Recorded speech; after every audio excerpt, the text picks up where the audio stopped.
கர்த்தருடைய நல்ல நாமம் மகிமைப்படுவதாக. இன்றைய தினத்திலும் கூட அமீர் சோதர் நம்முடைய ஒரு வேத பகுதியை நம்ம பார்க்க போகிறோம். தொடர்ந்து நாம் தியானித்து கொண்டு வருகிற அதே வேத பகுதியை தான் இன்றைய தினத்திலையும் கூட நாம் பார்க்க போகிறோம். கடந்த வாரத்தில் ஒரு சில காரியங்களை நம்ம கற்றுக்கொண்டு குடும்பத்தை குறித்து நம்ம அநேக காரியங்களை கற்றுக்கொண்டு வருகிறோம். இந்த நாளிலும் கூட நீதிமொழிகள் 31 10வது வசனத்தை ஒருவர் எடுத்தவர்கள் வாசிக்கும்படி அன்போடு கேட்கிறேன். குணசாலியான ஸ்திரியை கண்டுபிடிப்பவன் யார்?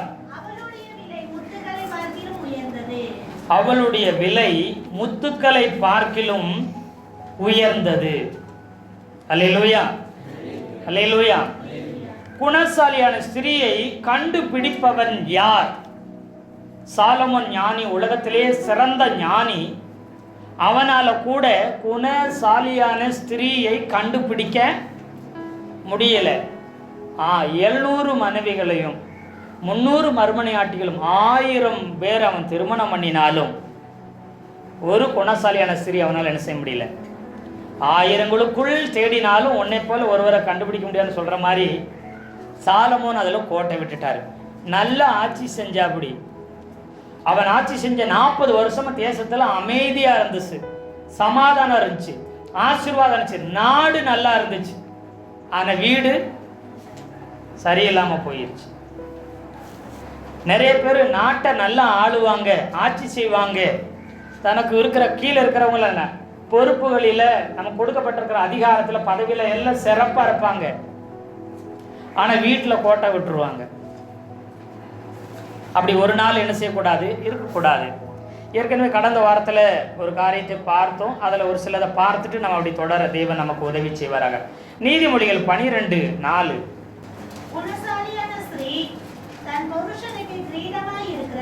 குணசாலியான ஸ்திரீ தன் புருஷனுக்கு கிரீடமாய் இருக்கிறாள். லச்சை உண்டு பண்ணுகிறவளோ எலும்புருக்கியாய் இருக்கிறார். ஒன்று குணசாலியான ஸ்திரியாய் ஒரு பெண் இருக்க முடியும், இல்லைன்னா எப்படி இருக்க முடியும்? லச்சை உண்டு பண்ணுகிற. லச்சை உண்டு பண்ணுறதுன்னா என்னதுங்க? லச்சை உண்டு பண்ணுறதுன்னா எலும்புருக்கி. லச்சை உண்டு பண்ண நொய்யின்னு என்ன செய்யாத, என்னைய நச்சரிக்காத அப்படி சொல்லுவாங்க. பார்த்தீங்களா? வீட்டுக்குள்ளே வந்து வராமல் அது இல்லை இது இல்லை, அதை காணும் இதை காணும், அது இல்லைங்க இது இல்லைங்க அப்படிங்க இப்படிங்க. வீட்டுக்குள்ளே வந்து ஒரு நிமிடம் உட்கார விடுறையா ஆரம்பிச்சுட்டாப்பா பிராணத்தை அப்படின்னு சொல்லி யாரு ஸ்டார்ட் பண்ணிடுவா? ஏற்கனவே எனக்கு தலைவலி, இன்னும் ஆளை விட்டால் போதுன்றவன் நான் வந்துட்டுருக்கிறேன். வந்தவுடனே பாருங்கள் சர்க்கரை இல்லைங்க டீக்கு, அப்புறம் டீ தூள் அளவாக தான் இருக்குது, நாளைக்கு காலையில் டீ போட முடியாது. அப்புறம் பார்த்திங்கன்னா அரிசி பார்த்திங்கன்னா அளவாக தான் இருக்குது, இன்றைக்கி நைட்டுக்கு கூட 10மான்னு தெரியலை. அப்புறம் என்ன பார்த்திங்கன்னா இல்லை காலியாக போது, குழம்பு தாளிக்க முடியாது இன்றைக்கி ராத்திரிக்கு. அப்புறம் பார்த்திங்கன்னா நீங்கள் நேற்றே சொன்னேன், நீங்கள் மறந்துட்டீங்க, என்ன சார் சோப்பு சர்ப்பு வாங்கிட்டு வந்தாத்தேன் துணி ஏதோ அலசி போட முடியும். ராத்திரியில் அலசி போட்டால் காலைக்கு வேலைக்கு போகிறதுக்கு என்ன செய்யணும், கொஞ்சம் போட்டு போகிறதுக்கு ஆகும், நீங்கள் எல்லாம் மறந்துட்டீங்க. இப்படி சொன்ன உடனே வரும் பாருங்க டென்ஷன். ஏன் தான் வீட்டுக்கு வந்தேனே எனக்கு தெரியல. அந்தோடனே ஆரம்பிச்சிருவீங்க, உங்கள் புராணத்தை ஆரம்பிச்சிருக்கீங்க. ஏற்கனவே 1008 டென்ஷனில் இருக்கிறேன், நீ விட்டுருங்க பார்த்துங்க அப்படி சொல்லிட்டு என்ன செஞ்சிருவாங்க, கோபத்தில் கொப்பளிச்சுட்டு போவார். இல்லாததை இல்லைன்னு தான் சொல்ல முடியும். நான் போய் வாங்குற மாதிரி இருந்தால் எதுக்கு உங்ககிட்ட? என் கையிலையா காசு இருக்குது, பக்கத்துலையா கடை இருக்குது, எனக்கு நான் வண்டியாக ஓட்ட தெரியும், தெரிஞ்சால் உங்களை எதுக்கு தேடுறேன்? நான் பாட்டு போய் எல்லாத்தையும் என்ன செஞ்சிருவேன், வாங்கிட்டு வந்துடுவேன். உங்கள்கிட்ட பொழுதானிக்கு சொல்லி சொல்லி நான் உங்களுக்கு ஏன் வில்லியாக மாறணுமே அப்படி சொல்லி நீங்கள் என்ன செய்ய ஆரம்பிச்சிருவீங்க. அது ஒன்று தான் இப்போ குறையா இருக்குது அப்படின்னு சொல்லி அவர் என்ன செய்வா, அப்படி வீட்டில் கத்த ஆரம்பிச்சிடுவார். இப்போது எலும்பு உரிக்கினா என்ன அர்த்தம்? கேன்சர் நோய் அப்படியே உரிக்கிறோம். ஒரு பெண் கணவனுக்கு எப்படி இருக்க முடியுமா? மனைவி கிரீடமாகவும் இருக்க முடியுமா? எலும்புரிக்கையாகவும் இருக்க முடியுமா? நாம் எப்படி அப்படின்னு நம்ம என்ன செய்யணும்? பெண்ணாக இருக்கிற நாம் என்ன செய்யணும்? வீட்டுக்காரர் வீட்டுக்கு வர்றதுக்கே பயப்படுறாரா? என் சத்தம் கேட்டால் அலறி ஓடுறாரா? இல்லைன்னா செருப்பு களத்துறதுக்கு என்ன இப்போயே வந்து 6 அடிச்சு அரை மணி நேரம் ஆகிப்போச்சு, இன்னும் ஏன் வரல? வாசல்கிட்ட வந்துட்டு போகலாமா வேணாமான்னு ஃபோன் எடுத்துட்டு காதில் வச்சுட்டு நிற்கிறாரா? ஜன்னலை எட்டி பார்க்குறாரா? வந்த உடனே அப்படியே திரும்பிட்டு பார்க்காம மாதிரி நிற்கிறாரா? இதெல்லாம் நீங்கள் கவனித்து பார்க்குறீங்களா? அப்படியே வந்தாச்சு, என்ன பேச, ஏன் வீட்டுக்குள்ளே வந்து பேசினா ஆகாதா? ஆரம்பிச்சுட்டியா இப்படி பேசணும்னு சொல்லி தான் வெளியில் நின்று என்ன செஞ்சுட்டு இருந்தேன், பேசிட்டு இருந்தேன், வெளியிலேயே ஆரம்பிச்சுட்டேன் அப்படின்னு சொல்லிட்டு என்ன செய்யுது? எலும்புருக்கியாக இருக்கிறோமா இல்லைன்னா கிரீடமாக இருக்கிறோமா? கிரீடத்தை எங்கே அணிவாங்க? எங்கே அணிவாங்க? கிரீடத்தை எங்கே வைப்பாங்க சொல்லுங்க? தலை மேலே தான் வைப்பாங்க. ஏன் தலை மேலே வைக்கிறாங்க? ஏன் தலை மேலே வைக்கிற கிரீடத்துக்கு ஒரு குணசாலியான பெண்ணை வசனம் சொல்லுது அப்படின்னு கேட்டிங்கன்னா, தலை மேலே வைக்கிறது என்னன்னா, அவனுடைய சிந்தைகளை, அவனுடைய எண்ணத்தை, அவனுடைய ஆத்மாவை அத்தனையும் சிறபிடிக்கிறது, வசப்படுத்துறது, தன் பக்கமாய் கண்ட்ரோல் பண்ணுறது என்னதான். அதனால தான் சிரசின் மேலே வைக்கிறாங்களாம். சிரசின் மேலே கிரீடத்தை வச்சுட்டா நான் ராஜா. மனைவி வந்தாலும், பெத்த பிள்ளைக வந்தாலும், பெத்த தாய் தகப்பன் வந்தாலும், எங்கள் அம்மா வந்துருச்சு எங்கள் அப்பா வந்துருச்சுன்னு என்ன செய்ய மாட்டாங்க சொல்லுங்க. இப்போ நீதிபதி கோர்ட்டில் உட்காந்துட்டு இருக்கிறாரு, ஆர்டர்னு உட்காந்துட்டு இருக்கிறாரு. திடீர்னு அவங்க அப்பா தானே, அப்பா வந்துட்டீங்களா அப்படின்னு எந்திரிச்சின்னு வாங்கப்பான்னு கூப்பிடுவார. அப்படி முறப்பா என்ன செய்வார், அந்த கோட்டை மாட்டிட்டு என்ன செய்கிறாரு, அப்படி வெறப்பா இருப்பார். யார் வந்தாலும் சரி அசைய மாட்டார். கலெக்டரே வந்தாலும் சரி, முதலமைச்சரே வந்து ஒருவேளை குற்றவாளி கூண்டில் நின்னாலும், ஐயோ முதலமைச்சர் வந்தார், ஐயோ கலெக்டர் வந்துட்டார், ஐயோ பெரிய ஆஃபீஸர் வந்து எழுந்துட்டு வணக்கம் போடுவார. அவர் எப்படி உட்காந்துருப்பாரு. இப்போ அவராகவே என்ன செய்ய முடியாது, அந்த சட்டத்தின்படி தான் உட்காந்துருப்பார். எத்தனை பேர் ஆமேன்னு சொல்றீங்க? அல்லேலூயா சொல்லுங்களேன். இப்போ ஒரு ராஜாவை கண்ட்ரோல் பண்றது எது? அவர் தலையில கிரீடம் இருந்து அவர் சிங்காசனத்தில் உட்கார்ந்து இருக்கும் பொழுது ராஜாவை போல தான் இருக்கணும். எல்லாரையும் ஒன்று போல தான் பார்க்கணும். அம்மாவும் கிடையாது, ஏழை தாயும் கிடையாது, பிள்ளையும் கிடையாது, ஏழை பையனும் கிடையாது. எல்லாரையும் சரிசமமாக பார்த்து என்ன செய்யணும், நடத்தணும். எத்தனை பேர் ஆமேன்னு சொல்றீங்க? அல்லேலூயா சொல்லுங்களேன். அப்ப அந்த சிங்காசனம், அந்த கிரீடம் என்ன செய்யுது, அவனை ஒரு ராஜாவை போல இருக்க வைக்குது. அவன் மனதை, அவன் எண்ணத்தை, அவன் சிந்தை, அவன் செயலை ராஜாவை போல செயல்படுத்தியது இந்த கிரீடம். கண்ட்ரோல் பண்ணி நடத்துமா. அப்போ ஒரு மனைவி புருஷனுக்கு கிரீடமா இருந்தா நினைச்சோம், வரட்டும், பாஸ்ட் நல்ல பாயிண்ட சொன்னாரு, இந்த பாயிண்ட் மறக்கக்கூடாது, குறிச்சு வச்சுங்க, வேணா ரெக்கார்ட் போட்டுக்கோங்க. புருஷனை கண்ட்ரோல் பண்ணணும், சிந்தைய செயல் எல்லாம் கண்ட்ரோல் பண்ணணும். நான் சொல்றதான் அவர் வீட்டுக்காரர் என்ன செய்யணும் செய்யணும். அப்படி சொல்ல வரலங்க. கவர்ந்து இழுக்கிறதுன்னா என்ன அர்த்தம்? தன் பக்கமா இழுக்கிறன்னு எடுத்தனா, நீ என்னை வென்றுட்டு, அதாவது என்ன சொல்லுவாங்க, என் மனதை வென்றாயின்னு சொல்லுவாங்க பார்த்தீங்களா. அதாவது அவரை கவரணும், வேற எந்த எண்ணத்துக்கும் அவரை இடம் கொடுக்க கூடாது. எப்படி ஒரு ராஜா மற்ற எதுக்குமே, சொந்த பந்தங்களுக்கோ உறவுக்கோ எதுக்குமே இடம் கொடுக்க மாட்டாரோ, அது போல குணசாலியான ஸ்திரீ ஒருத்தி வந்துட்டானா அதுக்கப்புறம் வேற ஒரு பொண்ணு எங்க வரமாட்டாங்க.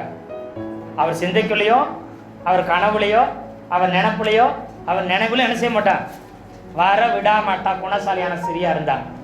சாலமோன் கிரீடம் இல்லாத ராஜாவை போல வாழ்ந்துகிட்டு இருந்தான். அவங்க குணசாலியான ஸ்திரீ வந்திருந்தா, ஒரு மனைவி அவன் திருமணம் முடிச்சோன்னே இன்னொரு பெண்ணை அவனை என்ன செய்ய மாட்டான், மனைவியாக ஏற்றுக்கிறதுக்கு மனசு வந்திருக்காது. குணசாலியான ஸ்திரீ அவன் கண்டுபிடிக்காதனால இது இல்லை இது இல்லை இது இல்லைன்னு 1000 என்ன செஞ்சிருக்கிறான். அல்லேலூயா சொல்லுங்களேன். அப்போ மனம், எனக்கு ஒரு மனைவி இருக்கிறா, என் நேசத்திற்கும் பாசத்திற்கும் உரியவள் அவள் மாத்திரம்தான், என்கிட்ட அன்பு செலுத்துகிறதும், என்கிட்ட உரிமை பாராட்டுறதும், என்கிட்ட அதிகாரம் செய்யறதும் எல்லாமே யார் தான், என் மனைவி மட்டும்தான். ஆண்டவருக்கு அப்புறம் இந்த இடத்த உரிமை கோர்றது யார் தான், என் சிந்தை, எண்ணம், என் ஆத்துமா எல்லாத்தையும் வென்றது, கண்ட்ரோல் பண்றது எல்லாத்தையும் யார் தான், ஆண்டவருக்கு அப்புறம் யார் தான், என்னுடைய மனைவி தான்.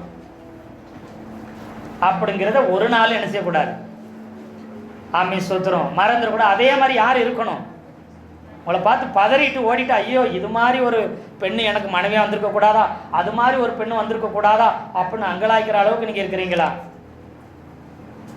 அல்லேலூயா சொல்லுங்களேன், அல்லேலூயா சொல்லுங்களேன். அதுதான், உன் புருஷனை உன் முந்தானியில் முடிஞ்சு வச்சுக்கோ. என்ன வச்சுக்கணுமா, முந்தானியில் முடிஞ்சு என்ன செஞ்சுக்கோ, வச்சுக்கோன்னு சொல்லுவாங்க ஊரில். சொல்லுவாங்களா சொல்ல மாட்டாங்களா? கொத்து சாவியோட உன் வீட்டுக்காரையும் என்ன செஞ்சிரு, முடிஞ்சு வச்சிருன்ற மாதிரி. அல்லேலூயா. அப்போ என்ன அர்த்தம்? கணவனுடைய மனதை வென்று, கணவனுடைய மனதில் நீங்கள் மட்டும்தான். ஆண்டவருக்கு அப்புறம் ஒரு பெண்ணாய், ஒரு மனைவியாய், ஒரு தோழியாய், ஒரு நல்ல சகோதரியாய், நல்ல உடன் துணையாய் நீங்கள் தான் முழுவதும் யாரை வென்று இருக்கணும்? உங்கள் கணவரை. அல்லேலூயா. வேற யாருக்கும் எண்ணமோ இடமோ அவருக்கு வரவிடாத அளவுக்கு ஃபுல்லாக நீங்கள் ஆக்கிரமிச்சிட்டிங்கன்னா அப்புறம் வேற ஏதாச்சும் அங்கே என்ன செய்ய முடியாது, வைக்க முடியாது. எத்தனை பேர் ஆமென் சொல்கிறீங்க? அந்த வேலையை ஒவ்வொரு மனைவிகளும் நீங்கள் செய்கிறீங்களா? உங்கள் கணவருக்கு நீங்கள் அப்படி இருக்கிறீங்களா? அல்லேலூயா. அப்படி இருக்கணும். அதுக்காகத்தான் கிரீடம். அதான் கிரீடத்துக்கு அடையாளமாக ஒரு குணசாலியான ஸ்திரீ என்ன செய்கிறாங்க சொல்கிறாங்க. அல்லேலூயா, அல்லேலூயா. கர்த்தருடைய நல்ல நாமம் மகிமைப்படுவதாக. இந்த நீதிமொழிகள் 31வது அதிகாரத்தை பார்த்தீங்கன்னா, 31வது அதிகாரத்தில் 10லிருந்து 33 வரைக்கும் பார்த்தீங்கன்னா, நீங்கள் நல்லா கவனித்து பாருங்க. இது குணசாலியான ஸ்திரீ சொல்லியிருக்குன்னு நீங்கள் நினைக்கலாம். கவனித்து பாருங்க. முதல் வசனமே 31:10 என்ன சொல்லுது? குணசாலியான ஸ்திரீயை கண்டு பிடிப்பவன் யார்? அப்ப யார சொல்லியிருக்குதுங்க? யார் கண்டுபிடிக்கணுமா? அல்லேலூயா. ஒரு ஆணை குறித்து சொல்லியிருக்குது. குணசாலியான ஸ்திரீயை கண்டுபிடிக்கிறது யாருன்னு சொல்லி கேள்வி கேட்டிருக்குது. அல்லேலூயா. ஆமா, சூத்திரம். இந்த 10வது வசனத்து 31வது வசனம் வரைக்கும் நல்லா கவனிச்சு பார்த்தீங்கன்னா அதுக்குள்ள என்ன சொல்லியிருக்குன்னா, 3 காலங்களையும் அடக்கி வரும். 3 காலங்களும், கடந்த காலம், நிகழ்காலம், எதிர்காலம், முக்காலத்தையும் அதுக்குள்ள என்ன செய்யும்? அந்த 22 வசனத்துல அடங்கி இருக்கும். ஒரு பெண்ணுடைய வாழ்க்கை கணவனுக்குள்ள துவங்கி யாருக்குள்ளதான் முடியுமா? கணவனுக்குள்ளேயே முடியுமா? அல்லேலூயா. நீங்க எபேசியர் 5வது அதிகாரம் 25, 26, 27 நீங்க எடுத்து வாசிங்கன்னா வாசிக்கலாம். 25வது வசனத்தை 5:20. புருஷர்களே உங்க மனைவிகளில் அன்பு கூறுங்கள், கிறிஸ்துவும் சபையில அன்பு கூர்ந்து தண்ணீர் முழுக்கினால் சுத்திகரித்து ஒன்றும் இல்லாமல் பரிசுத்தமும் பிணையற்றதுமான மகிமையுள்ள சபையாக அதை தமக்கு முன் நிறுத்திக் கொள்வதற்கும் தம்மை தாமே அதற்காக ஒப்புக் கொடுத்தார். இங்க இந்த வசனத்துல பாருங்க, இயேசுவும் சபைக்கும் ஒப்பனையா ஒரு கணவனுக்கும் ஒரு மனைவிக்கும் உள்ள உறவு இருக்குன்னு பவுல் சொல்லுகிறாரு. இங்கே கடந்த காலம் என்ன செய்தனா, சபைக்காக, சபை உருவாக இயேசுநாதர் தம்மை தாமே ஜீவ பலியாக என்ன செய்தார்? ஒப்பு கொடுத்தார். என்ன செஞ்சாரா? சபைக்காக உயிரையும் கொடுத்தார். அப்ப அது கடந்த காலம். நிகழ்காலம், சபையை கழுவி சுத்திகரிச்சுக்கிட்டே இருக்கிறார். அது என்னது? நிகழ்காலம். இனி கரை திரையற்றவர்களாக என்ன செய்ய, பரிசுத்தமாக மாற்றி தனக்கு முன்னாடி என்ன செய்ய போறாராம்? நிறுத்த போகிறார். இது எதிர்காலம். எத்தனை பேர் புரியுது?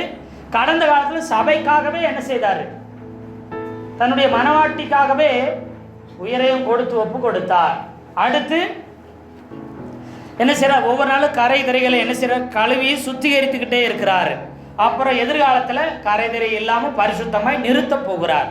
அப்போ ஒரு சபை இயேசுவுக்குள்ள ஆரம்பிச்சு இயேசுவுக்குள்ள முடிகிற மாதிரி ஒரு கணவன் என்ன செய்யறான? பெண்ணுக்காக, தன்னுடைய வருங்கால மனைவிக்காக, வருங்கால குடும்பத்திற்காக, பிள்ளைகளுக்காக என்ன செய்யற? குறிப்பா மனைவிக்காக தன்னை இளம் குழந்தை பருவத்திலிருந்து இளம் வாலிப வயது வரைக்கும் வருங்கால மனைவிக்காகவே தன்னைத்தானே ஒப்பு கொடுத்து வாழ்கிறான் ஒரு நல்ல கணவன். நல்லா படிப்பான், நல்ல ஒரு வேலை வாங்குவான், பரிசுத்தமாய் வாழ்ந்து பரிசுத்தமாய் தன்னை காத்து கொண்டு தனக்கு வரப்போகிற மனைவிக்கு நல்ல ஒரு கணவனாய் இருக்கும்படி, வரப்போகிற குடும்பத்துக்கு நல்ல ஒரு வருமானத்தையும் தேவையும் சந்திக்கிற நல்ல ஒரு வேலையை, தொழிலை பார்த்து அந்த குடும்பத்தை கடைசி வரைக்கும் நடத்துறதுக்கு தேவையான பொருளாதாரம் எல்லாம் வச்சு அவன் என்ன செய்கிறான்? தன்னை ஆயத்தப்படுத்தி ஒப்பு கொடுத்து அதுக்காக வாழ்ந்துட்டு இருக்கிறான். ஆனால் இன்னைக்கு இருக்கிறவங்க அப்படி வாழ்கிறாங்களா? அப்படி கிடையாது. அல்லேலூயா. ஒரு ஆணை படைச்சாரு ஆண்டவர், ஆதாமை படைச்சாரு.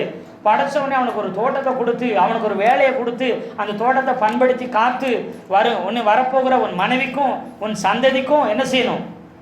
சாப்பிட்றதுக்கு, தங்குறதுக்கு, இருக்கிறதுக்கு, நல்ல வாழ்க்கை வாழ்றதுக்கு எல்லாத்தையும் ஆயத்தப்படுத்தும்படி அவன் என்ன செய்யற முன்னமே உருவாக்கி இருந்தார். எத்தனை பேர் ஆமென் சொல்றீங்க? அதே போலதான் ஒவ்வொரு ஆணும் வருங்கால வரப்போகிற தன்னுடைய மனைவிக்காகவே தன்னை முழுவதும் ஒப்பு கொடுத்து அவன் வாழ்ந்திருக்கணும் வாலிப நாட்களை. அல்லேலூயா. அவன் ஒப்பு கொடுக்கிறான். அப்புறம் என்ன செய்யறான்? ஒவ்வொரு நாளும் குடும்பத்தில் சின்ன நிறை குறைகள் இருந்தாலும் அதை அனுசரித்து அதை சகிச்சு தன்னுடைய தகப்பன் வீட்டில் தாய் வீட்டில் இருந்ததை விட திருமணம் ஆனதுக்கப்புறம் அவன் என்ன செய்யணும்? அந்த பெண் என்ன செய்யணும்? பல மடங்கு சிறந்தவளாய் மாறி இருக்க வேண்டும். அல்லேலூயா. அந்த சுத்திகரிக்கிற வேலையை, அந்த சரி பண்ணுகிற வேலையை, அந்த மெச்சூர்டா இருக்கிற வேலையை தாய் அப்ப சொல்ல குழந்தை தானே என்ன சொல்லுவாங்க? அது சின்ன பிள்ளை கொடுக்க என்னத்தை பாத்திரம் கழுவ, என்னத்தை வீடு கூட்ட, என்னத்தை போய்கிட்டு அது துணி துவைக்கிறது, அது சின்ன பிள்ளைங்க. எடுத்தோன்னே யார் சொல்லுவா? அம்மா சொல்லாது. யார் சொல்லுவாங்க? அப்பா சொல்லு. சின்ன பிள்ளைய போய் என்ன வேலை வாங்கிட்டு இருக்கிற? என்ன பிள்ளையா? சின்ன பிள்ளைன்னு சொல்லி 18,000, 20,000, 21,000. இப்போ என்ன செய்ய தெரியாது? பாத்திரம் விளக்க தெரியாது, துணி துவைக்க தெரியாது, வீடு கூட்ட தெரியாது, பொறுப்பாக இருக்க தெரியாது, பணத்தை கையாள தெரியாது. அப்புறம் என்ன தெரியும்? சாப்பிட தெரியும். அப்படின்னா உங்களுக்கு என்ன செய்யணும்? வரப்போகிற அப்படி பிள்ளைகளை நீங்கள் தயவு செய்து பெண் பிள்ளைகளை அப்படி வளர்த்துருந்தீங்கன்னா உங்களுக்கு அந்த பெண் பிள்ளைகளுக்கு எப்படி ஒரு ஏற்ற கணவனை கொண்டு வரணும்? சமையல்காரனாக இருக்கணும், நல்ல துணி துவைக்கிறவனாக இருக்கணும், நல்ல சுத்தம் பண்ணுற துப்புரவாளராக இருக்கணும். அப்புறம் என்ன செய்யணுங்க? குறைஞ்சபட்சம் சமையல்காரன், துணி துவைக்கிறவன், நல்ல வீடு கூட்டி சுத்தமாக வச்சிருக்கிறவன். அப்புறம் என்ன செய்யணும்? முடிஞ்சா தண்ணி எடுக்கிறவன், தண்ணி கொதிக்க வைக்கிறவன், டீ வைக்கிறவன். அப்புறம் இன்னும் அதிகமாக போனால் நல்லா ஸ்பெஷலாக என்ன செய்கிறேன்? விதவிதமாக செஞ்சு வைக்கிறவனா தான் என்ன செய்யணும்? அப்படிப்பட்டவனை பார்த்தா அவன் என்ன செய்வான்? ஃபுல்லாக பார்ப்பான். ஆனால் சம்பாத்தியம் பண்ணுறது யாரு? சொல்லுங்க. சம்பாத்தியம் பண்ணுறது யாருங்க? அல்லேலூயா. அதுக்கு தான் என் பிள்ளைக்கு வீட்டோட இடத்தை பார்ப்பேன், மாப்பிள்ளைய வீட்டோட மாப்பிள்ளைய நான் என்ன செய்வேன்? பார்ப்பேன். அப்படி சொல்லி நிறைய பேர் பெருமையாக சொல்கிறாங்க. அப்படி வீட்டோட மாப்பிள்ளைய என்ன செய்யாதீங்க? பார்க்காதீங்க. உங்கள் பிள்ளைய நீங்களே கழுத்தை நெரிச்சு கொள்றீங்க, துடிக்க கொள்றீங்கன்னு அர்த்தம். அல்லேலூயா. நீங்கள் இருக்கிற வரைக்கும் வீட்டோட மாப்பிள்ளையா வந்தா ஆமாம் ஆமாம் ஆமாம் ஆமான்னு உங்கள் தலையாட்டிக்கிட்டே இருப்பான். காரியம் முடிஞ்சதுக்கு அப்புறம் அவன் வேலையை காமிக்க ஆரம்பிச்சிருவான். அப்போ கஷ்டம் நமக்கு. எத்தனை பேர் ஆமைன்னு சொல்கிறீங்க? நிறைய படிக்கட்டும், நிறைய டேலண்ட் இருக்கட்டும், நிறைய திறமை இருக்கட்டும், ஆனால் ஒவ்வொரு பெண்ணாய் பிறந்தவர்களுக்கும் அவசியமாய் தெரிய வேண்டியது வீட்டை எப்பயுமே சுத்தமாக வச்சுருக்கணும், அழகாக வச்சுருக்கணும். அப்புறம் துணி துவைக்க, பாத்திரம் கழுவ, நல்லா சமைக்க தெரியணும். அல்லேலூயா. அது மாத்திரம் இல்லை, வீட்டில் இருக்கும்போதே வரவு செலவை என்ன செய்யணும்? பிள்ளைங்க பார்க்க பழக்கணும். எத்தனை பேர் ஆமைன்னு சொல்கிறீங்க? கையில் காசையே காமிக்காமல் சின்ன பிள்ளை விட்டா அங்கே மாதம் திருமணம் ஆயிடுச்சு, ஐடியில் அவர் வேலை செஞ்சுட்டு இருக்கிறா. அப்படி ஒரு 40,000 50,000 கொண்டு வந்து கையில் கொடுத்தா இது வரைக்கும் 22 வயசு வரைக்கும் 50 ரூபாய்க்கு மேலே பார்த்ததே இல்லை. இப்போ 50,000 பார்த்தா அதுக்கு என்ன செய்ய தோணும்? என்ன பண்ணுறதுன்னே தெரியாது. உடனே செல்ஃபோன் எடுக்கும், ஆன்லைன் ஷாப்பிங் எடுக்கும். பார்த்ததில் பட்டு ஏன்னா கடைக்கு போய் பழக்கம் இல்லை, விலை கம்மியாக அடித்து வாங்கி அதுக்கு என்ன செய்யலை? காய்கறி வாங்கி பழக்கம் இல்லை. டக்குன்னு சோறு ஆர்டரு, காய்கறி ஆர்டரு, துணிமணி ஆர்டரு, அப்புறம் என்னங்க அயன் பண்ணுறதுக்கு ஆர்டரு, அப்புறம் எல்லாத்துக்கும் எதில் ஃபோன்லேயே ஆர்டர் பண்ணிட்டு உட்காந்துருக்கோம். அல்லேலூயா சொல்லுங்களேன், அல்லேலூயா சொல்லுங்களேன். வீட்டுக்காரர் வந்து சொல்லுவான், நல்ல வேலை என்னையும் ஆர்டர் பண்ணாமல் போயிட்டீ அப்படின்னு. அல்லேலூயா சொல்லுங்களேன். அப்போது பிள்ளைகளுக்கு வரவு செலவு எப்படி பண்ணணும், எப்படி நான் பண்ணிகிட்டு இருக்கிறேன், குடும்பத்தை நான் எப்படி நடத்திட்டு இருக்கிறேன், அப்படிங்கிறத என்ன செய்யணும், யாருக்கு சொல்லிக் கொடுக்கணும். இதுக்காக ஸ்பெஷல் கோச்சிங்னா நம்ம ஆளுங்க 1 லட்ச ரூபா ஆனாலும் பரவாயில்லைங்க நான் கட்டி சேர்த்து விட்றேன்றோம். ஆனால் வீட்டில் இருந்து நம்மளை மாதிரி திறமையாக சொல்லிக் கொடுக்குறதுக்கு யாருமே கிடையாது. அல்லையா சொல்லுங்களேன். நாம் அற்புதமாக சொல்லிக் கொடுக்கலாங்க. யாரோ ஒருத்தன் கவுன்சிலிங் கொடுக்க வேண்டியதில்லை, நீங்களே உங்கள் பிள்ளைகளுக்கு அற்புதமாக சொல்லிக் கொடுக்க முடியும். அல்லையா. சிறந்த மாஸ்டர் நீங்கள் தான், சிறந்த டீச்சரும் நீங்கள் தான், சிறந்த தலைமையும் நீங்கள் தான். உங்கள் பிள்ளைகளுக்கு தாராளமாக சொல்லிக் கொடுங்க. அல்லேலூயா, அல்லேலூயா. அப்போது இதை சொல்லிக் கொடுக்க நாம் பழக்க வைக்கணுங்க. அப்படி நாம் செய்யும் பொழுது நம்முடைய பிள்ளைகள் சிறந்தவர்களாய் இருப்பாங்க. அல்லேலூயா. உப்புக்கும் ரவைக்கும் சீனிக்கும் வித்தியாசம் தெரியாத ஆளுகளை இன்னும் உண்டு. எல்லாமே வெள்ளை தான், அதனால் அள்ளி போட்டுட்டேன், ஒன்னாலே எனக்கு தொல்லை தான் அப்படின்னு நம்ம வீட்டுக்காரன் ஆரம்பிச்சிடும் எடுத்தோன்னே. ஆமாவா இல்லையா? ஏமா வெள்ளையாக இருந்தால் எடுத்து மோந்து கையில் எடுத்து கொஞ்சம் பார்க்கணும். ஆமாம், அதை மோந்துட்டு வேற பார்ப்பாங்களாக்க, பார்த்தாலே தெரியாதா? அதுதான் என்ன செஞ்சுட்டேன், எடுத்து பாத்திரத்தில் கொட்டிட்டேன். அட பாவி, உப்புன்னு சொல்லி என்ன செய்ய, ரவையை போய் கொட்டி இருக்கிறீங்க, எப்படி இருக்கும் குழம்பு அப்படின்னு. அல்லேலூயா. அப்போ என்ன செய்யணும், இதெல்லாம் கற்றுக் கொடுக்கணும். எதை எங்கே அடுக்கணும், எதை எங்கே வைக்கணும், எது எங்கே இருக்கணும், எது எப்படி இருக்கணும் சொல்லிக் கொடுக்க நம்ம பிள்ளைகளுக்கு பழக்கும் பொழுது அவர்கள் தேர்ந்தவர்களாய் சிறந்தவர்களாய் மாறிடுவாங்க. அல்லேலூயா. ஒரு குடும்பத்தை நடத்த தெரியாமல் நீ கலெக்டராக இருந்து என்ன பண்ணியும்? நிறைய பேர் பாருங்க, வெளியில் கில்லாடிகளாக இருப்பாங்க, உள்ளே பார்த்தா ஒன்றும் தெரியாதவங்களா. அப்படி ஒரு நாள் என்ன செய்யக்கூடாது, இருக்கக்கூடாது. ஒவ்வொரு கணவன் என்ன செய்யணும்னா, ஒருவேளை சின்ன சின்ன குறைகள் தெரியாமல் இருந்துச்சுன்னா கணவர் என்ன செய்யணுமா, பயிற்றுவிக்கணும், கற்றுக் கொடுக்கணும். அதில் பார்த்தா நான் 0 தான். அப்படின்னா என்ன அர்த்தம், இனிமேல் வரப்போகிற வாலிபர்கள் திருமணமாக போகிறாங்க, துணி துவைக்க தெரியணும், சோறாக்க தெரியணும், குழம்பு வைக்க தெரியணும், வீட்டை நீட்டாக வச்சுருக்க தெரியணும், தெரியாததும் சொல்லிக் கொடுக்கவும் நீங்கள் ஒரு கோச்சிங் சென்டராகவே என்ன செஞ்சுருக்கணும், மாறி இருக்கணும். நல்ல ஆண்கள். அல்லேலூயா, அல்லேலூயா. அப்படி தெரியலன்னா உனிமே என்ன செய்யணும், எல்லாம் கற்றுக்கணும். யார்கிட்ட? மனைவிட்டு தான் கற்றுக்கணும். ஆக்கா பாஸ்டர் கற்றுக்கிற சொல்லிட்டார், நல்லா சமையல் பண்ணுற அந்த சிஸ்டர் நல்லா சமையல் பண்ணுவார், நான் சாயங்காலம் 2 மணி நேரம் டியூஷன் போயிட்டு வரேன், ஏம்மா எப்படி சமைச்சிக்கிறதுன்னு சொல்லிக் கொடுங்கன்ட்டு அங்கே போயிடக்கூடாது. அவ்வளோதான். அப்படி தான் கதை கந்தலாகி போயிடும். அல்லேலூயா. கர்த்தருடைய நல்ல நாமம் மகிமைப்படுவதாக. என்னைக்கு யூடியூப்பை பார்த்து என்ன செய்யாதீங்க, பழகாது. தெரியாதப்போ என்னென்ன குழம்புக்கு என்னென்ன வேணும், என்னென்ன அவசியம்னு போட்டுக்குங்க. அவங்க சொன்ன மாதிரி இஞ்சி அளந்து போட்டுட்டு அப்புறம் பார்த்தீங்கன்னா சட்டி மட்டும்தான் இருக்கும், என்ன போட்டதெல்லாம் காணும், சட்டியோட ஒட்டிருச்சு, நீ ஒவ்வொன்றா அளந்து பார்த்து போடணும்னு அதெல்லாம் கறி போச்சு. ஐயோ இவ்வளவும் போட்டு ஒன்றத்தையும் காணும், கறியாக மட்டும்தான் தெரியுது அப்படின்னு யோசிச்சுட்டு இருக்கக்கூடாது. ஏன்னா அவன் சொன்ன மில்லி இஞ்சி பார்த்து அந்த ஸ்பூனை தேடி அந்த கரண்டியை தேடி அந்த அளவை தேடி போடங்களை எல்லாம் கரிஞ்சு தீஞ்சு போயிடும். ஐயோ வீடு எரிஞ்சிச்சுன்னா வீட்டுக்காரன் ஒடியார வேண்டியதான். அப்புறம் டீயை தானே உடச்சினே, என்னத்தை போட்டு வச்சுக்கிறேன்னு தெரியலையே அப்படிங்க. ஏங்க பாலை ஊற்றிட்டேன், டீ தூளை போட்டேன், அதை போட்டேன், இதை போட்டு, இதை தேடி அளவு போடங்களும் எல்லாம் தீஞ்சிருச்சுங்க. இதுக்கு நான் டீ கடையிலே டீ என்ன செஞ்சுக்கலாம், ஒன்று வாழ்நாள் டீயே அப்படின்ற லெவலுக்கு நம்ம என்ன செஞ்சிடக்கூடாது, மாற்றிடக்கூடாது. அல்லேலூயா சொல்லுங்களேன். எல்லாத்தையும் நாம் கற்றுக் கொடுக்கணும், கற்றுக்கொள்ளணும். அல்லேலூயா. அது மாத்திரமில்லை, வீட்டுக்காரருக்கும் நீங்கள் என்ன செய்யணும், கல்யாணம் ஆன பெண்கள் என்ன செய்யணும், வீட்டுக்காரரை கூப்பிட்டு என்ன செய்யக்கூடாது, என்ன செய்யணும், நீங்கள் சொல்லி கொடுக்கணும். டீ இது போடணும், இது போடணுங்க, அதை போடணுங்க, காய்கறி இது போடணும், குழம்புக்கு இது, சாப்பாடுக்கு இது, நீங்கள் என்ன செய்யணும், நம்மளும் என்ன செய்யணும், ஆண்களும் கற்றுக்கொள்ளணும். அல்லேலூயா. அப்போ அந்த வாழ்க்கை சிறந்ததாய் மாறும், அந்த வாழ்க்கை சந்தோஷமாய் மாறும். அல்லேலூயா. சரி, கடந்த வாரத்தில் நம்ம தொட்டு விட்டுட்டு போனேன் அந்த பகுதிகள் சங்கீதம் 119 அந்த வசனத்துக்கு மேலே எடுத்துக்கோங்க. 1வது வசனத்துக்கு மேலே என்ன செய்யும், அந்த பேர் என்னன்னு சொல்லுங்க. எபிரேய எழுத்து, முதல் எழுத்து ஆலெஃப்னு வரும். அது பார்க்கறதுக்கு ஒரு நுகம் மாதிரி இருக்கும். அதுக்கு எருது அடையாளம். அந்த எழுத்துக்கு இப்போ நம்ம ஊரில் ஆ அப்படின்னா அதுக்கு ஒரு அடையாளம். ஆன்னு சொன்னால் பசு, ஆவண்ணான்னு என்ன அர்த்தம், ஆவண்ணா போட்டிங்கன்னா ஆவண்ணா அப்படி எழுதுனீங்கன்னா அதுக்கு என்ன அர்த்தம்னா பசு, பசு மாடு சொல்கிறோம்ல பசு. பூன்னு போட்டால் என்ன அர்த்தம்னா தேன் அப்படின்னு அர்த்தம். ஒவ்வொரு எழுத்துக்கு ஒரு அர்த்தம் இருக்கிற மாதிரி இங்கே ஆலெஃப்னு சொன்னால் எருது. இந்த எருது எதுக்கு அடையாளம்னா செழிப்பிற்கு அடையாளமாக இருக்குதான். எதுக்கு அடையாளமாக இருக்குதான்? அப்போது குணசாலியான ஸ்திரீயை முதல் எழுத்து ஆளு, அவளுடைய அடையாளம் என்னவா? செழிப்புக்கு அடையாளம். உங்க மனைவி, உங்க குடும்பத்துக்கு, உங்களுக்கு உங்க மனைவி எப்படி இருக்கிறானா?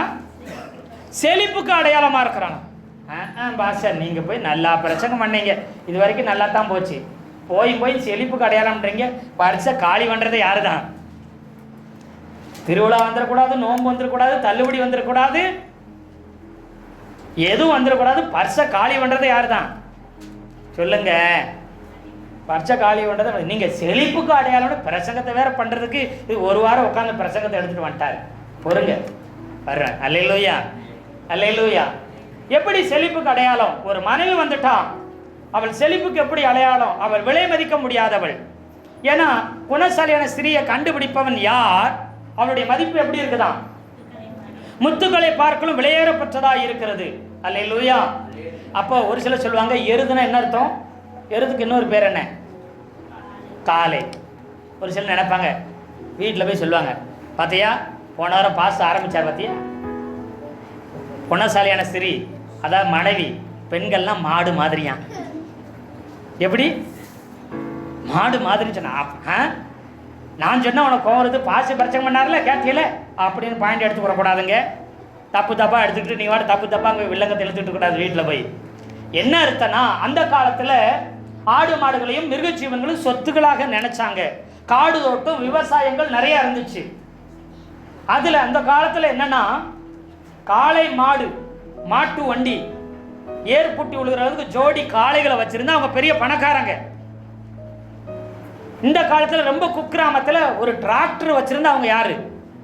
சொல்லுங்க. முறைச்சி பார்க்கறத பார்த்தா என்னடா அப்படியே ஏதோ தெரியாமல் சொல்லிட்ட மாதிரி, அப்படியா அப்படின்னு மாதிரி பார்க்குறீங்க. அப்போ ஏர் மாடு வச்சிருந்தா அவங்க வசதியானவங்க, சொந்தமாக ஏர் மாடு வச்சிருந்தா. அப்போ அது ஒரு விலை மதிக்க முடியாத இருந்துச்சு. நிறைய பொருட்களை வச்சு உழுதாங்க. அவங்க கழுதையை வச்சும் என்ன செஞ்சுக்கிறாங்க? கழுதையை போட்டு உழுதுருக்கிறாங்க, கண்ணுக்குட்டியை பூட்டி உழுதுருக்கிறாங்க. அப்புறம் பார்த்தீங்கன்னா நிறைய பலவிதங்களை வச்சு ஏர் பூட்டி இருக்கிறாங்க. ஆனால் காஸ்ட்லியானது எதுன்னா காளை. காளை மாடு வச்சுருந்தாங்கன்னா ஏர் பூட்டி உழுகிற அளவுக்கு காளை மாடு ஜோடி வச்சுருந்தா அவங்க பெரிய பணக்காரங்க. வசதி படைச்சவங்களும் இந்த காளை மாடு வச்சுருப்பாங்க. எப்படின்னு கேட்டிங்கன்னா, அந்த பழைய ஏற்பாட்டு காலத்தில் பலி செலுத்துறதுக்கு ஆண்டவர் சொன்னார். லேவியராகம புஸ்தகத்தை பாங்க, 1வது அதிகாரத்தில் பலி செலுத்துறதுக்கு ஆண்டவர் சொல்லிட்டாரு. பலி செலுத்துறவங்க எதை பலி செலுத்தணும்னு சொல்லி ஆர்டர் படி சொல்லியிருப்பாரு பாருங்க.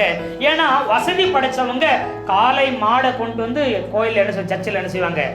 ஆலயத்தில் பலி செலுத்துவாங்க. கொஞ்சம் வசதி கம்மியானவங்க செம்மறியா வெள்ளாட்டை கொண்டு வந்து என்ன செய்வாங்க? பலி விடுவாங்க.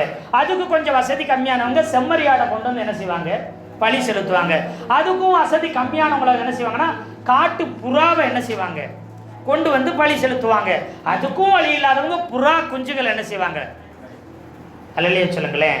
இயேசுநாதருக்கு விருத்த சேதனம் பண்ணும்போது எதை கொண்டு வந்து பலி செலுத்தினாங்க? காட்டு புறா குஞ்சுகளை கொண்டு வந்து என்ன செஞ்சாங்க?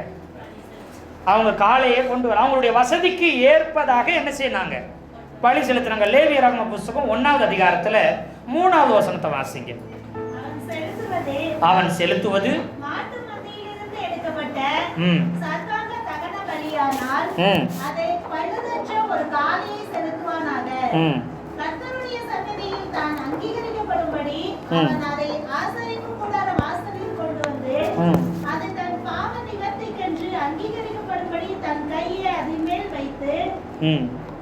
போதும் பாருங்க. இங்க என்ன சொல்லி இருக்குன்னா, முதல்ல காலை பலி செலுத்துற பிரதானமானது எது? மதிப்பு கூடுனது எது? காளை மாடு. அல்லேலூயா. அதை பலி செலுத்துவாங்க. அப்புறம் அதுக்கப்புறம் பார்த்தீங்கன்னா வசனம் 10வது வசனம், அவன் செலுத்துவது செம்மறியாட்டு மந்தையில் உள்ள ஆடுகளிலாவது வெள்ளாட்டு மந்தையில் உள்ள ஆடுகளிலாவது எடுக்கப்பட்ட சர்வாங்க தகன பலியானால் பழுதற்ற ஒரு கடாவை கொண்டு வந்து பழுதற்ற ஒரு கடாவை ஆட்டு கடாவை கொண்டு வந்து பலி செலுத்துங்குது. காலை முடியாதவன் பலி செலுத்த முடியாதவன் ஆட்டுகளை என்ன செய்யலாம்? வந்து பலி செலுத்து. அதுவும் முடியாதவங்க வசனம் 14ல் அவன் கர்த்தருக்கு செலுத்துவதே பறவைகளிலிருந்து எடுக்கப்பட்ட சர்வாங்க தகன பலியானால் காட்டு புறாக்களிலாவது புறா குஞ்சுகளிலாவது எடுத்து செலுத்த கடவன். அதாவது நம்ம திராணிக்கு எவ்வளவு முடியுமோ அவ்வளவு கொண்டு வந்து அதை கொண்டு வந்து நீங்கள் என்ன செய்யலாம், பலி செலுத்தலாம். எல்லாரும் ஆலயத்துக்கு வர முடியும், எல்லாரும் கர்த்தரை ஆராதிக்கணும். தங்களுடைய திராணிக்கு தக்கதாக என்ன செய்யுங்க, பலி செலுத்துங்க, காணிக்கையை செலுத்துங்க. எனது தன்னுடைய திராணிக்கு தக்கதாக. இவ்வளவுதான் அவ்வளவுதான் இல்லை, உங்கள் திராணி எவ்வளவோ அவ்வளவு வந்து நீங்கள் என்ன செய்யலாம், எல்லாரும் ஆராதிக்கணும், எல்லாரும் ஆலயத்துக்கு வரணும், எல்லாரும் பலி செலுத்தணும். அதனால் எனக்கு காளை மாடை பலி செலுத்த முடியலையே நீ பலி செலுத்தாமல் விட்டுறாத, இருக்காத. நீ ஆடுகளை பலி செலுத்த முடியலன்னு விட்டுறாத. காட்டு புறாவை கூட என்னால் பலி செலுத்த முடியாமல் விட்டுறாத. புறா குஞ்சுகளை வாங்கியாவது நீ என்ன செய், பலி செலுத்து, கர்த்தருக்குன்னு காணிக்கையை செலுத்துன்னு அங்கே சொல்லி கொடுக்குறாரு. அல்லேலூயா. ஏன்னா இது மதிப்பின் அடிப்படையில் என்ன செய்யுது, பெரிய பெரிய பிரபுக்கள், பெரிய பெரிய அந்தஸ்தில் உள்ளவங்க காளைகளை வந்து பலி செலுத்துவாங்க ஆலயத்தில். அல்லேலூயா. ஆமாம், அது மாத்திரமில்ல, ஆதியாகம புஸ்தகம் 15வது அதிகாரம் 9வது வசனத்தை இன்னொரு காரியத்தை பார்க்குறோம். அதே இதில் வாசிக்கலாம். 15:9. அதற்கு அவர் 3 வயது கிடாரியையும் 3 வயது வெள்ளாட்டையும் 3 வயது ஆட்டு கடாவையும் ஒரு காட்டு புறாவையும் ஒரு புறா குஞ்சையும் என்னிடத்தில் கொண்டு வா என்றார். இங்கே என்ன சொல்றாருன்னா, கர்த்தர் சொல்றாரு ஆபிரகாமிட்ட இந்த தேசத்தை அவன் சந்ததிக்கு தரேன்னு சொல்றாரு. யார் சொன்னாரு? 1 ஏக்கரை தாரேன், ஒரு 10 ஏக்கரை தாரேன், ஒரு 100 பிளாட்டை தாரேன்னு சொல்லி என்ன சொன்னார்? இந்த நாட்டவே இந்த தேசத்தையும் உன் சந்ததிக்கும் உனக்கு என்ன செய்கிறேன் தர்றேன்னு சொன்ன உடனே, ஆண்டவரே நான் பாபிலோன்லேருந்து வரும்போதுலேருந்து தான் சொல்கிறீங்க, இப்போ வரைக்கும் என்ன செஞ்சுருக்கிறீங்க, சொல்லிக்கிட்டே தான் இருக்கிறீங்க, ஆனால் செஞ்சபாடு நாம் என்ன சொல்லுவோம், ஒருத்தங்க நான் உங்களுக்கு ஒரு 10 சென்ட் தாரேங்க, நான் உங்களுக்கு ஒரு 10 சென்ட் தாரேங்க அப்படி சொல்லிக்கிட்டே இருக்கிறாங்கன்னு வச்சுங்களேன். பொறுத்து பார்ப்பீங்க, ஒரு நாள் என்ன செஞ்சிருவீங்க, சொல்லிக்கிட்டே தான் இருக்கிறீங்க, என்னைக்கு தரப்போகிறீங்க, என்னைக்கு பத்திரம் பிடிச்சிக்கலாம் அப்படின்னு மாதிரி யார் கேட்கறது? யார் கேட்குறா? ஆபிரகாம் கேட்குறாரு. அவர் ரொம்ப விவரமானவர். ஆண்டவரே பாபிலோன்லேருந்து எல்லாம் விட்டுட்டு வந்தேன், கல்தேர் தேசத்துலேருந்து உன் சந்ததிக்கு தாரேன், இந்த நாட்டை தாரேன், இந்த தேசத்தை தாரேன், இதை தாரேன்னு சொல்லிக்கிட்டே இருக்கிறீங்களே, எப்போ தர்றீங்க, எப்படி தரீங்கன்னு கேட்குறான். அதுக்கு ப்ரூஃப் வேணுமா? என்ன வேணுமா? நீங்கள் சொல்லிக்கிட்டே தான் இருக்க, வாயிலே தான் சொல்கிறீங்க, அதுக்கு ப்ரூஃப் கொடுங்கன்ற மாதிரி கேட்குறான். அப்படி இவன் எப்படி கேட்குறான், எழுதி கொடுங்கன்னு கேட்குறான் அப்படின்னு யாருக்கு தெரிஞ்சிருச்சு? கர்த்தர் தெரிஞ்சனே. சரி உன்னை படைச்சதே நான் தான், உன்னை பற்றி எனக்கு தெரியாதா? உடனே என்ன செஞ்சார்னா, அவர் 3 வயது கிடாரி, 3 வயது வெள்ளாடு, 3 வயது ஆட்டுக்கடா, காட்டுப்புறா, புறா குஞ்சு கொண்டு வா. அந்த காலத்தில் பத்திரம் போடுறது இப்படி தான் பத்திரம் போடுவாங்க. இந்த காலத்தில் பத்திரம் போடணும், உன் போட்டாவை கொண்டு வா, பாஸ்போர்ட் சைஸை கொண்டு வா, ஃபுல் சைஸை கொண்டு வா, அப்புறம் ஆதார் கார்டை கொண்டு வா, அப்புறம் பேன் கார்டை கொண்டு வா, அப்புறம் ஃபேமிலி கார்டை கொண்டு வா, அப்புறம் எல்லா கார்டும் கொண்டு வான்னு என்ன செய்யறது, கொண்டு வந்து ஒட்டி என்ன செஞ்சிடணும், பத்திரம் பிடிக்கணும், நீயும் கொண்டு வான்னு சொல்லணும். இதில் நல்லா புரிஞ்சுக்குங்க, இடம் வாங்குறவங்க பத்திரம் போடுறதுக்கு பத்திர செலவு பண்ணுவாங்களா, இல்லை இடம் கொடுக்குறவங்க பத்திர செலவு பண்ணுவாங்களா? இடம் வாங்கினா தானே எனக்கு தெரியும்ன்றீங்களா? ஒன்றுமே பெண்கள் எல்லாம் என்ன செய்யுங்க, ஒன்று இடம் வாங்கி நீங்கள் போய் பத்திரம் போட்டு வாங்க. அல்லையா சொல்லுங்களேன். அல்லையா. இனி ஜெபம் பண்ணி, ஆண்டவரே நான் கொஞ்சம் இடம் வாங்கி என்ன செய்யணும், பத்திரம் பிடிக்க நான் பத்திர ஆஃபீஸ் போகணும் ஆண்டவரேன்னு ஜெபம் பண்ணுங்க. அது காடோ வீடோ. அல்லையா. சிரிக்கிறீங்க, இருக்குது பின்னாடி நீதிமொழிகள் 31 இருக்குது. அவள் நிலங்களை வாங்குவாள், அவள் வயல்களை விசாரித்து வாங்குவாள் இருக்கு. அதெல்லாம் உங்கள் வேலை, அதெல்லாம் பின்னாடி தெளிவாக பார்க்கலாம். இப்போது இடத்த வாங்குறவங்க தான் பத்திர செலவு பண்ணணும். இப்போ இடத்த வாங்க போகிறது யார்? கானான் தேசத்தை வாங்க போகிறது யார்? கர்த்தரா ஆபிரகாமா? ஆபிரகாம் சொல்கிறாரு, சரிப்பா பத்திரம் முடிச்சிடலாம். 3 வயது கிடாரி காளை, 3 வயது ஆட்டுக்கடா, வெள்ளாடு, காட்டுப்புறா, புறா கொஞ்சம் என்ன கொண்டு வா, பத்திரம் போட்டுடலாங்கிறாரு. நம்ம ஆள் சொன்னது தான் தெரியும்னு சொல்லிட்டு உடனே போய் முதலாளி எல்லாத்தையும் என்ன செஞ்சிட்டாரு, ரெடி பண்ணி கொண்டு வந்து வச்சிருக்கத்தான் செய்யணும். கர்த்தர் வர்றதுக்குள்ளே எல்லாம் வெட்டி வச்சிட்டான்.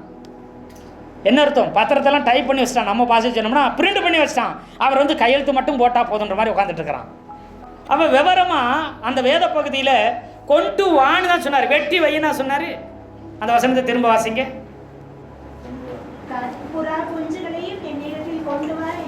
கொண்டு வா என்றார். அடுத்த வசனம், கொண்டு வந்து துண்டித்து துண்டித்தார், பட்சிகளை அவன் துண்டிக்கவில்லை. பட்சிகளை துண்டிக்கவில்லை, எல்லாம் வெட்டி வச்சுட்டான். கர்த்தர் இன்னும் வர காணும். இவன் எல்லாத்தையும் கொண்டு எல்லாம் வெட்டி அடிக்க வச்சுட்டான். அந்த சம்பவம் உங்கள் ஒரு சிலருக்கு தெரியாது. எப்படின்னா, துண்டங்களை வெட்டணும். அந்த இதை என்ன பலி செலுத்தின வெட்டி ஒரு பகுதியை இந்த பக்கம், ஒரு பகுதியை இந்த பக்கம் வைக்கணும். 2 பக்கம் வச்சு நடுவில் பாதை விடணும். அல்லேலூயா சொல்லுங்களேன். அல்லேலூயா. அப்போது பத்திரப்பதிவு இப்படி தான் பண்ணுவாங்க அந்த காலத்தில். மிருகத்தை வெட்டி 2ஆக வெட்டி ஒரு பகுதியை இந்த பக்கமும் இன்னொரு பகுதியை இந்த பக்கம் வச்சு நடுவில் பாதை விடணும். இப்போ இடத்த நான் உங்ககிட்ட இருந்து வாங்குறேன்னா என்ன செய்யணும்னா, இந்த நடுவில் இந்த சைடுலேருந்து நானும் பத்திரம் அந்த இடத்த விற்கிறவரும் வாங்குற ஒரு பக்கத்தில் நின்று நான் வாங்குகிறேன். முதல்ல ஆளாக அந்த பக்கம் போய் நின்றுக்கிறணும். நின்றுக்கிட்டு திரும்பிட்டு இன்னாருடைய இடத்த, இவருடைய இடத்த நான் இவ்வளோ ரூபாய்க்கு என்ன செய்கிறேன், வாங்குகிறேன். இந்த எல்லை, இந்த எல்லை, இந்த எல்லையெல்லாம் எனக்கு இனிமேல் இவருடைய சொத்து, எனக்குன்னு இந்த எல்லையை மால் சொல்லி இனிமேல் இது எனக்கு, இதை நான் வாங்கிட்டேன். இந்த இடத்த வாங்கிட்டு நான் இந்த சொத்தில் பிரச்சனை இருக்குன்னு சொல்லிட்டு அவர்கிட்ட மறுபடியும் வம்புக்கு போனால் இந்த மிருகத்தை மாதிரி என்னை 2 துண்டாக ஆக்கிடலாம்னு யார் சொல்லணும்? இடத்த வாங்கிட்டு இல்லை இடத்துல பிரச்சனையாக இருக்குது, எனக்கு எக்ஸ்ட்ரா கொடு, அதை கொடு, இல்லை பணத்தை கொடுன்னு சொல்லி கேட்கக்கூடாதான். அந்த சைடு நின்றுக்கிட்டு இவர் இடத்த வாங்கிட்டேன், இன்னிலிருந்து இந்த மாலு, இந்த எல்லை என்னுடைய இடம், இனிமேல் அவர்கிட்ட எந்த தொந்தரவும் நான் போய் பண்ண மாட்டேன், இதில் குறை எதுவும் சொல்ல மாட்டேன், எப்படி இருந்தாலும் அது எனக்கு தான் அப்படி சொல்லிட்டு நான் நிற்கணும். அப்படி ஏதாகணும் இவங்ககிட்டையும் இவங்க வாரிசிட்ட போய் பிரச்சனை பண்ணால் என்ன இந்த மிருகத்தை போல் 2 துண்டாக ஆக்கி போடலாம் அப்படின்னு வாயை திறந்து நான் சொல்லணும். உடனே அவர் இடம் விற்கிறவர் அவர் இங்கே இருந்து மறுபடியும் என்ன செய்வார், அந்த பக்கம் இந்த 2 துண்டுகளுக்கு நடுவில் என்ன செய்வார், நடுவில் வந்து அந்த பக்கம் நின்று இந்த இடத்தெல்லாம் நான் இவருக்கு தந்துட்டேன், திரும்ப சொத்து கேஸு போட்டு இந்த சொத்தை திருப்பி நான் என்ன செய்ய மாட்டேன், கேட்க மாட்டேன், நானும் என் சந்ததியை வாங்கினா என் சந்ததியை நானும் 2 துண்டாக ஆக்கப்படுவேன் இந்த மிருகத்தை போல் அப்படி சொல்லி பத்திரப்பதிவு முடிஞ்சிருச்சு. இதுதான் பத்திரப்பதிவு. எத்தனை பேருக்கு விளங்குது? அல்லேலூயா சொல்லுங்களேன்.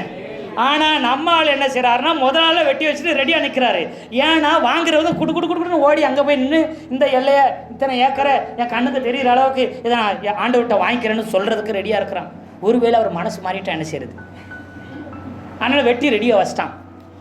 நம்ம ஆண்டவர் உனக்கு தருவேன் அப்படின்னு, ஆமாம் நீங்கள் என்னைக்கு தந்தீங்க அப்படிங்கிறோம் நாம.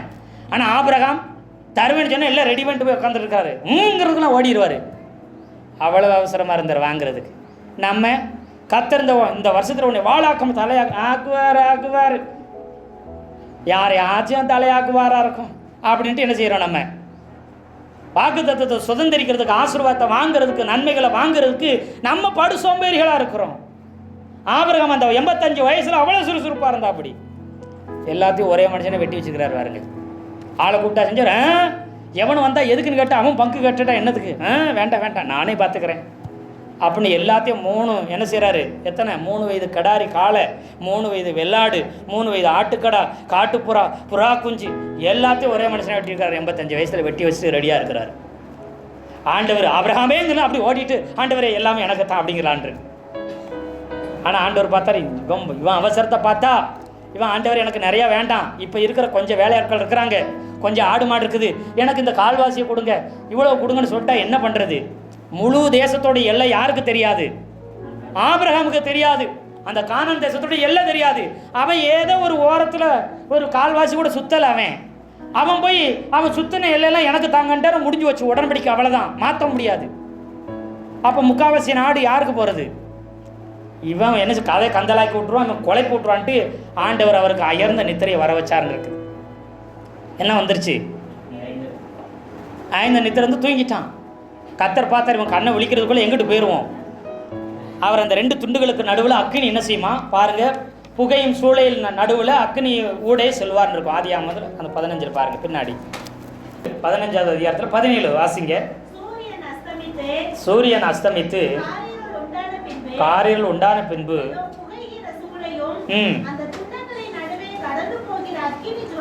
எதுக்கு நடுவில் துண்டங்கள்னா அந்த ஆடை மாடை 2 வெட்டி வச்சிருக்கேன் பார்த்தீங்களா, அந்த துண்டங்கள் நடுவில் அக்னியும் காரிகளோட யார் போகிறது?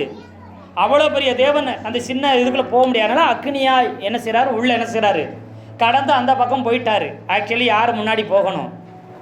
ஆபிரகாம் போகணும், அவனுக்கு எல்லையும் தெரியாது ஒன்றும் தெரியாது. அவன் பாட்டு ஏதாச்சும் அறகுறையாக கேட்டுட்டா என்ன பண்ணுறேன்னு அவனுக்கு தூக்கத்தை வர வச்சுட்டு யார் போயிட்டா? அந்த பக்கம் போயிட்டு என்ன சொல்கிறாரு பாருங்க, சுவாலையிலே தோன்றினார், அந்நாளிலே கர்த்தர் ஆபிரகாமோட உடன்படிக்கை பண்ணி எல்லையை சொல்லுவார் பாருங்க. வாசிங்க. எகிப்தின் நதி துவக்கி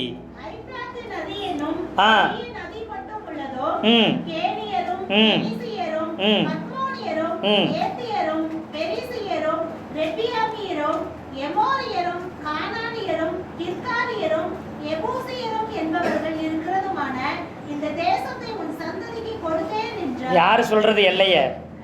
கர்த்தர் 4 மாலை சொல்றாரு. யாருக்கு தெரியாது எல்லை? ஆபிரகாமுக்கு. அதனால் அவர் முன்னாடி போயிட்டார். உடன்படிக்கைப்படி அவர் முன்னாடி போய் நின்றுட்டு ஆபிரகாம் எழுப்பி எல்லையை சொல்கிறார், இதான் பாவம் எல்லை அப்படிங்க. ஆஹா அப்படிங்கிற அப்படி கொஞ்சம் அசந்து தூங்கிட்டேனே அப்படின்னு. அல்லேலூயா.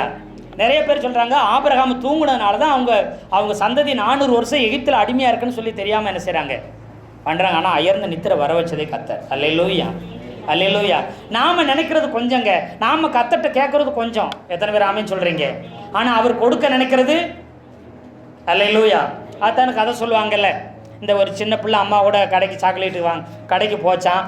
போகும்போது என்ன செஞ்சிச்சான், அந்த கடைக்காரர் எப்பயும் பார்ப்பார், அந்த பிள்ளை வந்து சமத்தா வந்து நிற்கிறத பார்த்துட்டு, எப்போ உனக்கு எவ்வளோ சாக்லேட் வேணுமோ எடுத்துக்கோ, ரொம்ப சமத்தா நல்ல பிள்ளையாக இருக்கிற அம்மா கூட போகிற சாக்லேட் எடுத்துக்கோ, சாக்லேட் எடுத்துக்கோ, சாக்லேட் எடுக்கோன்னு சொன்னால் அந்த பிள்ளை எடுக்கவே இல்லையா. அம்மாவை எடுத்துக்கோ, அவர் தான் சொல்கிறார்ல, கடைக்கார அங்கிள் சொல்கிறாரு எடுத்துக்கோன்னு என்ன செய்யலையா. ஏன் அப்படின்னா அப்படியே நின்றுக்கிட்டே இருந்துச்சான். அப்புறம் கடைசியில் இந்தா பாப்பான்னு அள்ளி யார் கொடுத்தது? கடைக்கார ஒருத்தனை அதை வாங்கிக்கிருச்சான். அவர் எடுக்க சொல்லும்போது ஏன் நீ எடுக்கலை, அவர் கொடுத்தா மட்டும் ஓடி போய் வாங்குறேன் என்ன நினைப்பாங்க அப்படின்னதுக்கு, அம்மா உனக்கு விவரம் பத்தலை, நான் எடுத்தால் என் கையில் 4 தான் வரும், அந்த அங்கிள் எடுத்தாரவங்க 10-15 வந்துருச்சு, அதனால தான் 2 கையும் சேர்ந்து அப்படியே துணியோடு சேர்த்து அள்ளி வாங்கின பாருங்க அப்படின்னு அந்த பிள்ளை விவரமாக இருந்துச்சு. அந்த பிள்ளைக்கு இருக்கிற விவரம் நமக்கு என்ன செய்யறதில்ல. அல்லையா சொல்லுங்களேன். நாம் ஆண்டவரை இதை தாங்க அதை தாங்கன்னா 4 சாக்லேட்டு 2 சாக்லேட் மாதிரி அவர் அள்ளி அவரே கொடுத்தா அளவிட முடியாது. அதனால தான் அமுக்கி குலுக்கி சரிந்து விழும்படி அளப்பாரா. எத்தனை பேர் ஆமென்னு சொல்கிறீங்க? அல்லேலூயா, அல்லேலூயா. கர்த்தருடைய நல்ல நாமம் மகிமைப்படுவதாக. அது மாத்திரம் இல்லை, பார்த்தீங்கன்னா 1 ராஜாக்கள் 19வது அதிகாரம் குறித்து வச்சுக்கோங்க, நேரம் ஆனப்படினால சோத்திரம். ஏன்னா இந்த காலை விலை மதிக்க முடியாதது, அது விலை கூடுனதுங்கிறதுக்காக இதெல்லாம் உங்களுக்கு சுட்டி காண்பிக்கிறேன். 1 ராஜாக்கள் 19 21 வரைக்கும் குறித்து வச்சுக்கோங்க. 1 ராஜாக்கள் 19 இருந்து 21 வசனம். அந்த சம்பவம், எலியா போய் எலிசா மேலே சால்வையை போடுறாரு. நீ என் பின்னாடி வா, எனக்கு என்ன செய், பணிவிடை செய், எனக்கு அப்புறம் நீந்தான்னு சொல்லி சால்வையை மேலே போட்டு உடன்படிக்கை பண்ணுறாரு. எலிசா எனக்கு அப்புறம் நீ, எலியாவுக்கு அப்புறம் தீர்க்கதரிசி யாரு? எலிசா, நீ வரப்போறன்னு சால்வையை மேலே போடுறாரு. அப்போ அவன் என்ன செஞ்சுட்டு இருக்கான்? 19வது வசனம். புறப்பட்டு போய் 12 ஏர்பூட்டி உழுத எலிசாவே கண்டான்.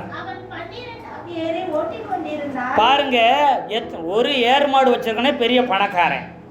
இவன் எத்தனாவது ஏர் ஓட்டிகிட்டு இருக்கிறானா?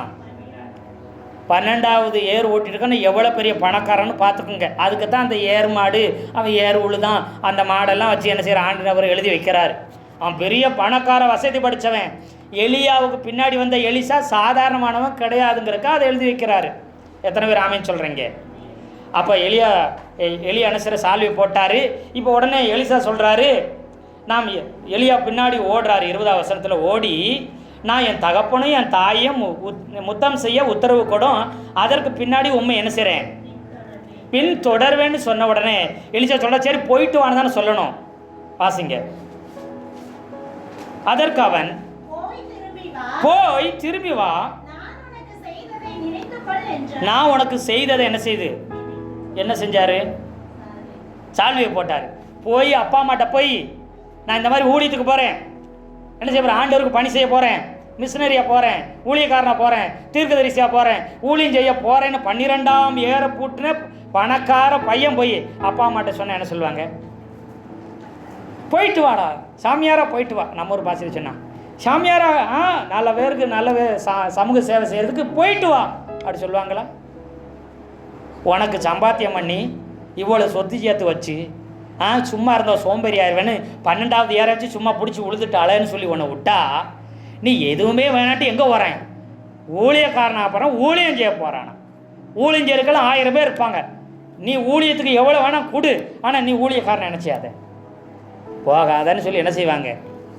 இப்போ நான் போய் இவர் உற்சாகமாக நான் ஊழியத்துக்கு வரேன்னு என்ன செய்கிற அப்படி ஓடுறா அப்படி அல்லையே சொல்லுங்களேன். நானும் ஊழியத்துக்கு போகும்போது எனக்கு நல்ல வாழ்த்து கொடுத்தாங்க. நீ நல்லாவே இருக்க மாட்டே அப்படின்னாரு எங்கள் அப்பா. நீ நாசமாக போயிடுவேனாரு எங்கள் அப்பா. வீட்டில் கடன் இருக்குது, வீட்டு பத்திரத்தை கடனில் வச்சுருக்குறோம். இதை திருப்புற வழியில் எனக்கும் உடம்பு முடியல, வேலைக்கு போக முடியாது. அம்மா மட்டும் கூலி வேலை செய்யுது, அக்கா திருமணமாகி போயாச்சு. நீ இப்போ ஊழியமாவது ஆண்டவர் சேவைன்ட்டு போனேன்னா இந்த கடனை அவன் கட்டுவான், வீட்டை அவன் திருப்புவான். நீ வாட்டு போயிட்டேன்னா அந்த ஆண்டவராக வந்து திருப்புவாருன்னு சொல்லி சண்டை போட்டார் எங்கள் அப்பா. அதே மாதிரி இங்கே போனால் இவங்க சொத்துக்காரங்க விட்டுருவாங்களா?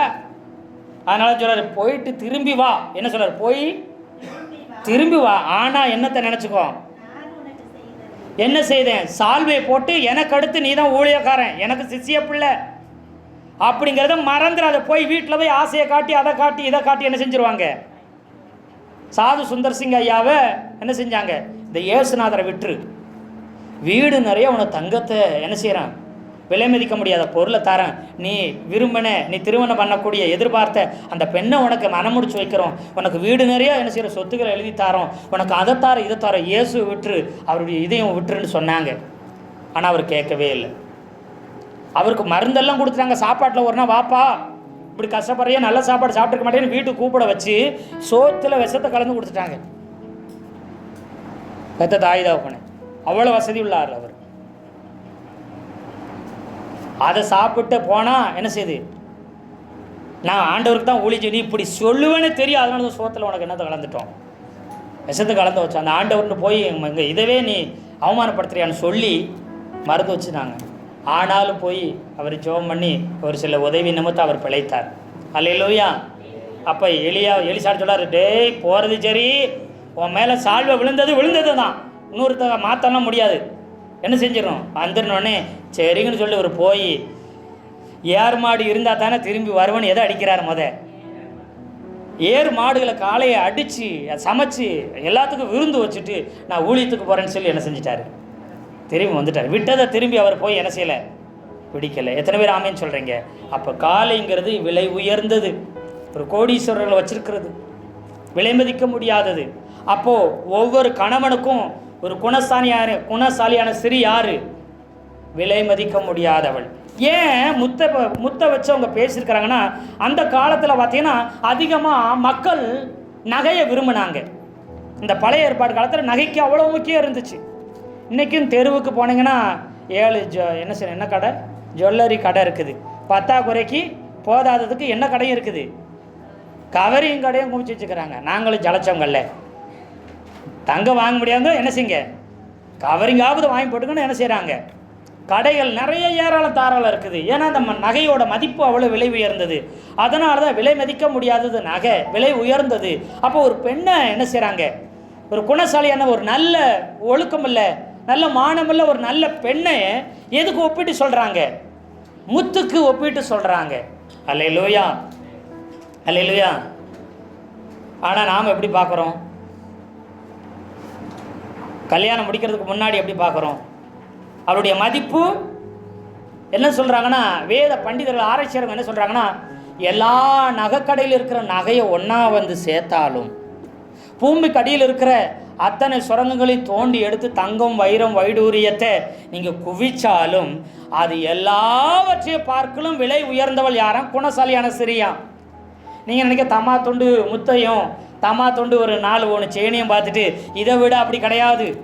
உலகத்தில் இருக்கிற அத்தனை நகையும் அத்தனை விலை மதிக்க முடியாத கற்களை விட விலை உயர்ந்தவளாம் ஒரு குணசாலியான ஸ்திரீ. இதை யார் புரிஞ்சுக்கிறணும்? ஆண் புரிஞ்சுக்கிறணும். தலையை நம்ம அசைச்சிட்டு இருக்கக்கூடாது. என்ன செய்யணும்? ஒவ்வொரு ஆணும் இதை புரிஞ்சுக்கிறணுங்க. அல்லேலூயா. நாம் இதை பார்க்குறோம், பெண்ணு போட்டு வர்ற பவுனை வச்சு யாரை மதிப்பிடுறோம்? பெரிய இடங்க, பயங்கரங்க, ரொம்ப வெயிட்டான பார்ட்டிங்க. எதை சொல்கிறது? வெயிட்டாக போட்டு வந்தால் இந்த வெயிட்டு சொல்லலைங்க, இந்த வெயிட்டு அப்படி சொல்லிகிட்டு இருக்கிறோம். அல்லேலூயா. அந்த வெயிட்டை பார்க்கக்கூடாது. பெண் எல்லாவற்றிலும் விட விலை மதிக்க முடியாதவள். ஆனால் இன்றைக்கி நிறைய பேர் என்ன செய்கிறாங்கன்னா, ஒரு புதுசாக ஒரு காரை வாங்கிட்டா என்ன சொல்லுவாங்க, இந்த கார் வாங்குறதுக்கு எவ்வளோ கஷ்டப்பட்டு தெரியுமா, இந்த பைக் வாங்குறதுக்கு எவ்வளோ கஷ்டப்பட்டு தெரியுமா. அதனால் என்ன செய்கிறது, எப்போ பார்த்தாலும் இந்த காரை பற்றி என்ன செய்வாங்க, ஜம்முன்னு இருக்குதாக்கும், அப்படி போதாக்கும், இப்படி போதாக்கும், அவ்வளோ வேகமாக போகமாக்கும், இவ்வளோ வேகமாக போகமாக்கும். இந்த ஆளாம் என்ன எங்கே போயிருக்கணும், மெக்கானிக் வேலை பார்க்குற ஆளையெல்லாம் ஏன் தலையில் கட்டி வச்சாங்க. இவர் கார் கம்பெனியில் மெக்கானிக் வேலை பார்த்தா கூட நல்லாயிருக்கும், எந்நேரம் பார்த்தாலும் எதை பேசிகிட்டு இருக்கிற. அப்படி டூ வீலர் புதுசாக ஒரு வண்டி வாங்கிட்டா அது வண்டி அப்படி இருக்காக்கும், பிரேக் அப்படி இருக்காக்கும், அப்படி முதுகே வலிக்கலையாக்கும், அந்த பைக் அவ்வளோ ஸ்மூத்தாக இருக்காக்கும், ஐயோ தூசி ஆயிடுச்சுவார், ஐயோ அங்கே போனேன் அங்கே மண்ணாயிடுச்சுவார், எதை பேசிகிட்டு இருப்பா அப்படி உட்காந்துட்டு. வரும் பாரு எரிச்சல் அந்த அம்மாவுக்கு. வண்டியை கட்டிகிட்டே அலையங்களை, ஏன் என்னை வந்து பாடுபடுத்துறீங்க, போய் அந்த வண்டிகிட்டே பேச வேண்டியது தானே, ஏன் வந்து ஏங்கிட்ட உட்காந்துட்டு அறுத்துட்டு இருக்கீங்கன்னு திட்டுவாங்க. அப்போயே புரிஞ்சுக்கிறணும் யாருக்கிட்ட எதை பேசன்னு தெரியல. அல்லேலூயா. ஏன்னா 17 லட்சங்க, இது 20 லட்சங்க, இது 1.25 லட்சங்க, எதை பார்த்துட்டு இருக்கிறோம். ஆனால் வசனம் சொல்லுது எல்லாத்த விட விலை மதிக்க முடியாது யாரு. வண்டிக்கு பாலிசு போடுவான், பைக்குக்கு பாலிசு போடுவான், பைக்கை பார்த்துட்டு பெருமையாக பேசிகிட்டு இருப்பான். ஆனால் பாலிசு போட வேண்டியது, பெருமையாக பேச வேண்டியது, சந்தோஷப்படுத்த வேண்டியது, நேரம் செலவிட வேண்டியது யார்கிட்ட, விலை மதிக்க முடியாத மனைவிட்ட. அதை விட்டுட்டு எங்கே வேற எதை போய் என்ன செஞ்சுட்டு இருக்கிறது. இல்லைன்னா வேலையை பற்றி சொல்கிறது, வேலையை அப்படி பண்ணனாக்கும், இன்றைக்கி வருமானம் இவ்வளவாக்கும், தொழில் அப்படி பண்ணனாக்கும், துணியை இவ்வளோ வித்தனாக்கும், அதை அவ்வளோ சேல்ஸ் பண்ணாக்கும், எதை பற்றி பேசிகிட்டு இருப்பாங்க. என்னைக்காச்சும் உங்களை பற்றி பேசியிருக்காங்களா? மனசாட்சியை தொட்டி சொல்லுங்கள் பார்க்கலாம். 1 மணி நேரம் உட்காந்து 1 நிமிஷம் உங்களை பற்றி பேசியிருக்கிறாங்களா? அந்த கொடுமையை ஏன் கேட்குறீங்க? 1 நிமிஷம் பேச்சேன்னா நான் எதுக்கு இப்படி ஊமையாகி போய் இருக்கிறேன் நான்? அல்லேலூயா சொல்லுங்களேன், அல்லேலூயா சொல்லுங்களேன். உட்கார்ற 1/2 மணி நேரத்தில் உலகத்தை பற்றி பேசிகிட்டு இருப்போம். கூட ஒருத்தி இருக்கிறனே அவளை பற்றி பேசவே மாட்டோம். பக்கத்து தெருவில் எப்படி, எது தெருவில் எப்படி, அங்கே பார்த்தா அந்த சிஸ்டர் அவ்வளோ கஷ்டப்படுறாங்க, அந்த வீட்டில் அவங்க வீட்டுக்காரன் அவ்வளோ கொடுமைக்காரனாக இருக்கிறான், அவங்க கூட அடித்தாலும் பிடிச்சாலும் அப்புறம் என்ன செய்கிறான், 10 நிமிஷமாக சிரித்து பேசுவான். இந்த ஆள் முறைச்சிக்கிட்டே இருக்கிற அப்படி அறுத்து கொள்கிற அப்படி. அதை விட கொடுமைக்காரங்க பக்கத்தில் உட்காந்து கதை சொல்லிட்டு இருக்காங்கன்னு மனசுக்குள்ள என்ன செய்வாங்க, யார் நினைக்கிறதுங்க, மனைவி நினச்சிட்டு இருக்கிறாங்க. ஏன்னு கேட்டிங்கன்னா திமு திபி, அதாவது கிமு கிபி மாதிரி திருமணத்துக்கு முன்னாடி திருமணத்துக்கு பின்னாடின்னு பிரித்து பாருங்க. போங்க வீட்டுக்கு போங்க, போய் ஒரு நோட் எடுங்க, லாங் சைஸ் நோட் எடுத்து திமு திபி, திருமணத்துக்கு முன்னாடி உங்கள் கணவன் என்னெல்லாம் செஞ்சார்னு எழுதுங்க, திருமணத்துக்கு முன்னாடி எப்படி இருக்காருன்னு எழுதுங்க, எது ஃபுல்லாகுதுன்னு எழுதிடலாம், பார்த்துடலாம். இங்கே காலையில் ஃபோன் இருந்தால் ஃபோனு, தபால் இருந்தால் தபால், தந்தி இருந்தால் தந்தி, இல்லை பக்கத்து ஊராக இருந்தால் சைக்கிளில் என்ன செஞ்சிடும் அப்படி, இல்லை வாடகை சைக்கிள் எடுத்தாச்சும் வந்துடுவா அப்படி.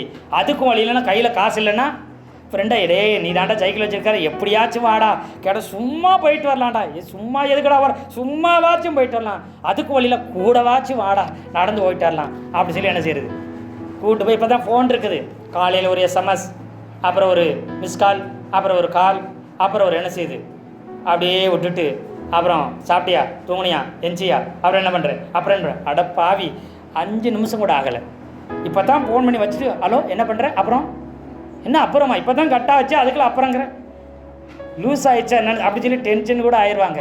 அதெல்லாம் அப்படித்தான் அப்படிம்ப. அப்படி நைட்டு ஃபோன் பேசுகிற நேரம், பார்க்குற நேரம், இந்த நேரத்தை தவிர்த்து ஃபோன் பேச முடியல, பார்க்க முடியல, இந்த நேரம் தவிர்த்து என்ன செய்வாங்க, ஃபுல் யோசனை யாராக தான் இருக்கும் சொல்லுங்கள், அந்த பொண்ணாக தான் இருக்கும். ஆமாவா இல்லையா? நீங்கள்லாம் அப்படியெல்லாம் கிடையாதுங்க, கண்ணை மூடிக்கிட்டு போய் கல்யாணத்தை முடிச்ச ஆளுங்க நீங்கள்லாம், யாக்கோவே இப்போ மிஞ்சிட்டீங்க நீங்கள். பொண்ணு யாருன்னு தெரியும், கலரா, குட்டையா, நெட்டையா, சிவப்பா, படிச்சிருக்கா, படிக்காதா, அது எப்படி இருக்கும்னு கூட எனக்கு என்ன செய்யாது, தெரியவே தெரியாது. ஆனால் கல்யாணத்தை அப்படியே கண்ணை மூடிக்கிட்டே போய் நான் கல்யாணத்தை முடிச்சேங்க அப்படின்ற மாதிரி நீங்கள் உட்காந்துட்ருக்குறீங்க. அல்லேலூயா. உங்கள் காலத்தில் நல்ல வேலை ஃபோன் இல்லை, ஃபோன் எத்தனை ஃபோன் தீப்பற்றி எரிஞ்சிருக்குன்னு தெரியல. வயசானவங்களுக்கு சொல்கிறேன், அப்போல்லாம் தபால் எழுதி போட போனால், தபால் போட போனால், லெட்ரு போட போனால், யாருக்கு லெட்ரு, எங்கே லெட்ரு, எதுக்கு லெட்ரு, ஏன் லெட்ரு, பெரியவங்க 1000 கேள்வி கேட்டுருவாங்க. அதனால் உங்களால் லெட்ரு போட முடியல. இங்கேருந்து தபால் போஸ்ட் ஆஃபீஸ் போயிட்டு வரவங்களே இத்தனை கேள்வி கேட்குறாங்கன்னு நிறைய பேர் தபால் போடலை. நிறைய பேர் எழுதி நோட்டில் அடிக்க வச்சுருப்பாங்க. எப்பயாச்சும் வாய்ப்பு கொடுத்தா என்ன சரி, ஒரு பெரிய பண்டில் போய் கொரியர் ஆஃபீஸ்லேருந்து ஒரு பெரிய பண்டில் தள்ளுற மாதிரி தெரியும். இது என்னங்க குப்பையா? குப்பை இல்லை, அன்னைக்கு பார்த்தனா அப்போ இருந்து எழுதுனது. இதே போல பார்த்தா 5 பவர் இருக்காங்க. இதை எழுதுனதுக்கு நீ ஒரு புக்கோ எதோ எழுதியிருந்தா கூட பெரிய சாதனை கின்னஸ் படைச்சிருக்கலாம் அப்படின்ற மாதிரி எழுதி வச்சுருப்பாங்க. அல்லையா சொல்லுங்களேன். பேனா கையில் வந்தால் எழுத்து யாரு தான், பேர் தான், ஃபோன் நம்பரு தான். பேசினாலும் சரி, தூங்கினாலும் சரி, எந்திரிச்சாலும் இதே நினப்பு தான். சட்டை என்ன கலர் பிடிக்கும் உனக்கு? கட் சட்டா, ஃபுல் சட்டா, அவர் ஃபுல் கேண்டா, ஆஃப் கேண்டா, அப்புறம் அப்படி இருக்கணுமா இப்படி இருக்கணுமா, ஒரு சட்டையை போட்டு வர்றதுக்கு. இப்போ என்னைக்காச்சும் இந்த சட்டை நல்லா இருக்கா, இதை போடலாமா? என்னங்க இந்த சட்டை ஒரு சட்டை, கம்மனு கடை, வேலைக்கு போகிறவனுக்கு என்ன இப்போ நான் பொண்ணாக பார்க்க போகிறேன், ஓ உங்களுக்கு இந்த ஆசை வேறு இருக்குதா, அப்படி கேள்வி கிளம்பிடும். ஆமாவா இல்லையா? தலையை அவரை பறக்கணும் செய்வா. அப்போ இப்படி செய்வணுமா, அப்படி செய்வணுமா, அப்படி செய்வணுமா, இல்லை இப்படி செய்வணுமான்னு என்ன செய்யுது? எல்லாத்துக்கும் கேள்வி. எல்லாத்தையும் நீ இல்லாமல் நீ சொல்லாமல் நான் என்ன செய்ய மாட்டேன், செய்யவே மாட்டேற மாதிரி. இப்போ என்ன செய்கிறது கிடையாது, தலையை சீவுறதில்ல, நல்லா உடுத்துறதில்ல. ஏதாச்சும் சொன்னால் கம்மாண்டி சொன்னால் உனக்கு இதே வேலையாக போச்சு, கம்மன் எடு அப்படின்னு என்ன செய்யுது, சத்தம் போடுறது. அல்லையே சொல்லுங்களேன். இது திருமணத்துக்கு முன்னாடி. திருமணத்துக்கு அப்புறம் ஃபோன் வந்துருச்சுன்னா நீயா என்னங்க இவ்வளோ வேகமாக மூடுறீங்க, அவங்க உங்கள் வீட்டில் இருந்தா? ஆமாம், எப்படி உங்களுக்கு தெரியும்? நானும் இதை தானே செஞ்சேன், இப்போ 10 நிமிஷத்துக்கு முன்னாடி தான் இருந்துச்சு. அப்போ எல்லா வீட்லையும் இப்படி தானே, இப்படி தாங்க வருது, என்ன பண்ணுறது? அதுக்காகவே நான் ரீசார்ஜ் பண்ணாமல் போட்டுறேங்க. இன்கமிங் கால் வரக்கூடாதுன்னு நினச்சிட்டு இருக்கிறேன். இந்த நேரம் பார்த்து தான் இவன் என்ன செய்கிறான், இன்கமிங் காலை நிறைய நாள் விட்டுக்கிட்டு இருக்கிறான். இந்த ஃபோன்காரனுக்கு வேறு வேலை இல்லை அப்படி சொல்லி என்ன செய்ய திட்டிகிட்டு இருப்பாங்க. அல்லையே சொல்லுங்களேன், அல்லையே சொல்லுங்களேன். இல்லைன்னா சொல்லி ஃபோன் எடுத்து hello hello hello hello hello அப்படிங்கிறது. ஆனால் கல்யாணத்துக்கு முன்னாடி ஹலோ கேட்குதா, ஹலோ கேட்குதா, ஹலோ கேட்குதா, இங்கே கேட்குதா, இப்போ கேட்குதா, டவர் எடுக்குதா, அங்கே இருக்குதா, இங்கே இருக்குதா, தெருவா அலையிற. என்னோட லூஸ் பிடிச்ச மாதிரி கேட்குதான்ட்டு இந்த பையன் என்ன இப்படி அலையிறா ரோடா. டவர் கிடைக்கலனால ரோடா அலைஞ்சி டவரை பிடிக்கிறதுக்கு அலைவா அப்படி. இப்போ டவர் கிடச்சா ஹலோ ஹலோ கேட்கல அப்புறம் ஏன் உன்னைக்கே உங்களுக்கு டவர் கிடைக்கல? உங்கள் சிம்மு ஜியோ தானே? ஆமாம் இல்லை, ஜியோ சிம்மில் நான் தெரியாமல் போய் சொல்லிட்டேன், இப்போ மாட்டிக்கிட்டேனே அப்படி முடிப்பாங்க. எந்த சிம்மு கிடைக்கல, இது கிடைக்குமே அப்படின்னு சண்டைக்கு வந்துடுவாங்க. அது என்னன்னு தெரியல, ஃபோனில் எது பிரச்சனை, எனக்கு சர்வீஸ் போடணும். யாரப்போ சர்வீஸ் விடணும்? அல்லையே சொல்லுங்களேன், அல்லையே சொல்லுங்களேன். வரும்போதே வீட்டுக்குள்ளே வரும்போது அது வரைக்கும் வாசல் வரைக்கும் பாருங்கள், கொஞ்சம் ஜன்னலை எட்டி பார்த்தா ஃப்ரெண்டோட மற்றவங்க அப்படி சிரித்து பேசி வர வீட்டுக்கிட்ட வந்தோன்னே அப்படி மறப்பாயிடுவார். அப்படி தலையை பிடிப்பா அப்படி அப்படிம்பாரு. இந்த வேலையில் ஏன் செய்கிற அப்படி வீட்டுக்குன்னா அது இதுன்னு 1008 வேலையை 1008 காரிச்சு சொல்லிடுவாங்க. சார் என்னடா அப்படி இப்படின்ட்டு அப்படியே ஒரு மாதிரி வரும். ஓ டென்ஷனில் வர்றாராக்கும் அப்படி உங்களுக்கு தெரியிட்டு இருக்காங்க. இல்லை ரகசியத்தை சொல்லிக் கொடுக்குறேன்னு நினைக்கிறீங்களா? அல்லையே சொல்லுங்களேன். இது திருமணம் ஆனதுக்கப்புறம். அல்லேலூயா. சோறு தண்ணி திங்காமல் எவ்வளோ நேரம் ஆனாலும் வெயிட் பண்ணுறது ஒரு காலம். இப்போ 5 நிமிஷம் சோறு ஆக்க லேட் ஆயிடுச்சுன்னா என்ன ஆகும் சொல்லுங்க?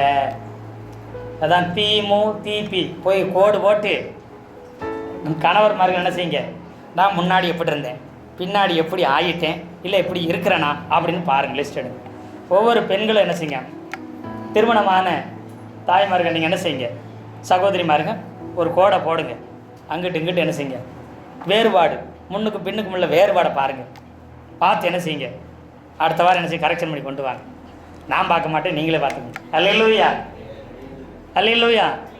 இதெல்லாம் ஏன்னு கேட்டால் ஒன்றே ஒன்று சொல்லுவாங்க, ஆம்பளைக்கு சொல்லுவாங்க, முன்னாடி நான் பேச்சுலராக இருந்தேன், எனக்கு பொறுப்பு இல்லை, நான் வந்து ஒன்றை பார்க்குறதா வேலை, உங்கள்கிட்ட பேசுகிறதா வேலை, நேரம் எடுக்கிறதா வேலை, நான் ஒன்றை தான் இது பண்ணிகிட்டு இருந்தேன். இப்போது உனக்கு உழைக்கணும், உன் பிள்ளைக்கு உழைக்கணும், வீட்டுக்கு உழைக்கணும், உன் வாடகைக்கு உழைக்கணும், எல்லாத்துக்கும் பணம் வேணும், பொருள் வேணும், எல்லாம் வேணும்னு கேட்பாங்க. அதை நான் வேலை செஞ்சு தான் ஆகணும், நான் இது பண்ணித்தான் ஆகணும், சாக்கு போக்கு சொல்லுவாங்க. அல்லேலூயா சொல்லுங்களேன், அல்லேலூயா சொல்லுங்களேன். ஆனால் நல்லா கவனிச்சுங்க. உங்கள் மனைவிட்ட போய் கேட்டிங்கன்னா பாருங்கள், அவருக்கு வெளியில் போயிட்டு வர்றதுக்கு பைக் இருக்குது, வண்டி இருக்குது, கார் இருக்குது, டிரைவர் இருக்குது, கையில் காசு இருக்குது, ஏடிஎம் இருக்குது, அப்புறம் பார்த்தீங்கன்னா என்ன சொல்கிறது, வேலைக்காரி இருக்கிறாங்க, அப்புறம் வேலைக்காரங்க இருக்கிறாங்க, அப்புறம் பார்த்தீங்கன்னா சமையல்காரங்க இருக்கிறாங்க, துணி துவைக்க இருக்கிறாங்க, எல்லாத்துக்கும் ஆள் போட்டீங்க. இதுக்கு மேலே என்ன வேணும்னு கேளுங்க. யார் சொல்லுவா? சொல்லுங்க, யார் சொல்லுவா? ஒரு வீட்டுக்காரர் சொல்ல, அப்படி வசதியாக உள்ளவங்க அப்படி சொல்லுவாங்க. இல்லை நார்மல் குடும்பம், மிடில் கிளாஸ்ன்னு வச்சுக்கோங்க, காலையில் வேலைக்கு போயிட்டு சாயங்காலம் வரைக்கும் வேலை செய்கிறேன், ஓடி பார்க்குறேன், என்டி பார்க்குறேன், அந்த வேலையை பார்க்குறேன், இந்த வேலையை பார்க்குறேன், எல்லாம் சம்பாத்தியம் பண்ணி யாருக்கு தான் கொட்டுறேன்? யார் கொட்டுறாங்களா? மனைவிக்கு கொட்டுறாங்க. அந்த அம்மா மட்டும் அப்படியே முழுங்கிக்கிறது. அவங்க பிள்ளைகள் கொடுக்குறது இல்லை, இவருக்கும் என்ன செய்யுது, வயிறு எரியுதுங்கிறது. சோறு ஆக்கி ஆவி பறக்கிறதுக்கு உள்ள என்ன செய்யுது, கொதிக்கிறது யார், கொட்டுறது யார்? இவர். பிள்ளைகளுக்கும் வீட்டுக்காரருக்கும் வச்சுட்டு மிச்சத்தை யார் சாப்பிட்றது? ஆனால் எல்லாம் உங்ககிட்ட தானே கொட்டுறேன் உழைச்சி. யார் சொல்கிறது? இவர் சொல்லுவார், நான் நாயாட்டு அலையிறேன் காலையிலேருந்து நைட்டு வரைக்கும். இந்த அம்மா சொல்ல, நான் மாடாட்டு உழைக்கிறேன். இந்த அம்மா வீட்டுக்குள்ள இருந்து. இப்போ நாயும் மாடும் தான் குடும்பம் நடத்திட்டு இருக்குதுங்க. கணவன் மனைவியாக இருக்கு. எப்படி இருக்கு பொழப்பு? அல்லையா சொல்லுங்களேன். அப்படி இல்லைங்க. நீங்கள் உட்காந்து கேளுங்க. காசு இருக்கோ, பணம் இருக்கோ, எது இருக்கோ இல்லையங்க, ஒன்றே ஒன்று, நீங்கள் இருந்தால் போதும். முன்ன மாதிரி நீங்கள் பேசி சிரிச்சா போதும், முன்ன மாதிரி நீங்கள் கலகலப்பாக இருந்தால் போதும், முன்ன மாதிரி நீங்கள் கூட இருந்தால் போதும் அப்படின்னு நீங்கள் ஓட்டு எடுத்து பார்த்தா மேக்சிமம் பெண்கள் சொல்கிற ஒரே ஒன்று இதுதான். பணம் இல்லை, கார் இல்லை, பஸ் இல்லை, அப்புறம் என்ன செய்கிறது, வருமானம் இல்லை, நல்ல சாப்பாடு, நல்ல எதையுமே கம்ப்ளைண்ட் பண்ண மாட்டாங்க. எடுத்தோன்னே எதை சொல்லுவாங்க? எது இருக்கல, யார் இருக்கணும் சொல்லுங்கள். அப்படி உங்கள் வீட்டில் சொன்னதில்லை? எதுவுமே தெரியாத பரிதாபம் மாதிரி அப்படியே நிற்கிறீங்க. அப்படியா யாருக்கு ஒன்று நடந்திருக்கும் பாருங்க அப்படின்னு இருக்கிறீங்க. அல்லேலூயா. ஆனால் இதை யார் புரிஞ்சுக்கல? கணவன் புரிஞ்சுக்கல. அவங்க என்னன்னா எல்லாம் உழைச்சி கொடுத்தா முடிஞ்சிருச்சுன்னு யார் கணக்கு போடுறது? கணவன். இந்த மாதிரி எது இருந்தாலும் இல்லாட்டி என் வீட்டுக்காரு என்ன செய்யணும்? வேலைக்கு போட்டோம், சம்பாதிக்கட்டும், உழைக்கட்டும், எல்லாம் செய்யட்டும். என் கூடயும் என்ன செய்யட்டும்? நேரம் ஸ்பெண்ட் பண்ணணும், என் கூட பேசணும், என் கூட சிரிக்கணும். சிரிக்கவே வைக்க முடியலனாலும் இவரா எதையாவது ஒன்று சொல்லிட்டு சிரிச்சிட்டு இருப்பா. அப்படி சரி லூஸ் தனமாக சிரிக்கிற, அப்படி இவரோடு சேர்ந்து நம்மளும் என்ன செஞ்சுக்கலாம், சிரிச்சுக்கலான்னு சிரித்த காலம் உண்டு. இப்போ சிரிப்புனா என்னங்க அப்படின்னு கேட்குற அளவு மாறிட்டாங்க. அல்லேலூயா சொல்லுங்களேன். அப்படி ஒரு நாள் இருக்கக்கூடாது. நல்லா கவனிச்சுங்க. ஃபஸ்ட்டு கணவனும் மனைவியும் தோழனா, ஒரு நல்ல தோழியா, ஒரு நல்ல நண்பனாக மாறுங்க. உங்கள் மத்தியில் நட்பு பெருகும். நட்பு அதிகரிக்கிற இடத்துல தான் அன்பு பெருகும். நிறைய நேரத்தில் நட்பாக இருக்கிறதுல கணவன் மனைவியும் ஒரு தோழன் தோழியை போல, ஒரு ஃப்ரெண்டை போல நடக்கிறதே கிடையாது. நான் புருஷன், நாம்பளை அப்படி தான் இருக்கணும். ஏன்னா அப்படி சொல்லி வச்சிட்டாங்க வெளியில். எப்படி சொல்லி வச்சிட்டாங்க? அப்படி தான் முறப்பாக இருந்தாகணும், வெறப்பாக இருந்தாகணும் அப்படி சொல்லி வச்சிட்டாங்க. ஆனால் ஒரு தோழனை போல் தோழியை போல் என்ன செய்யணும்? நட்பாக இருக்கணும். அப்போ தான் அன்பு பெருகும். இல்லைன்னா கல்யாணத்துக்கு அப்புறம் ஒரே மூஞ்சியை பார்த்து என்ன மாதிரி கொடுமை உலகத்தில் யாருக்குமே வரக்கூடாதுன்னு புலம்பிட்டு இருக்கு தனியாக உட்காந்துட்டு. ஏன்? அல்லேலூயா. நட்பாக மாறுங்க, தோழன் தோழியாக மாறுங்க. அப்புறம் அன்பு அதிகரிக்கும். சாகிற வரைக்கும் அன்பு கூடும். பிள்ளைகள் வரலாம், பேர பிள்ளைகள் வரலாம், சொந்த பந்தம் வரலாம், எத்தனை உறவுகள் வந்தாலும் உங்கள் அன்பில், உங்கள் உறவில் விரிசல்னு ஒன்று வர முடியாது. எத்தனை பேர் ஆமீன் சொல்கிறீங்க? இதை செய்து பாருங்க, நம்மளுடைய குடும்பம் தலை சிறந்த குடும்பமாய் மாறும் என்பதில் எந்தவித சந்தேகமும் இல்லை. அல்லேலூயா, அல்லேலூயா. விலை மதிக்க முடியாத சொத்தை, வைரத்தை, வைடூரியத்தை விட அதிகமாக இருக்கிற உங்கள் மனைவி எவ்வளோக்கெவ்வளோ பத்திரமா நீங்கள் வச்சுக்கிறீங்களோ, எவ்வளோக்கெவ்வளோ அவங்களோட நேரம் ஸ்பெண்ட் பண்ணுறீங்களோ, உங்கள் வாழ்க்கையும் விலை மதிக்க முடியாததாக மாறும். வாழ்க்கை பரலோகமாய் சந்தோஷமாக மாறும். இல்லைன்னா என்ன செஞ்சிடும்? வாழ்க்கை நரகமாய் மாறிவிடும். அது யார் கையில் இருக்குது? ஆண்கள் கையில் இருக்குது.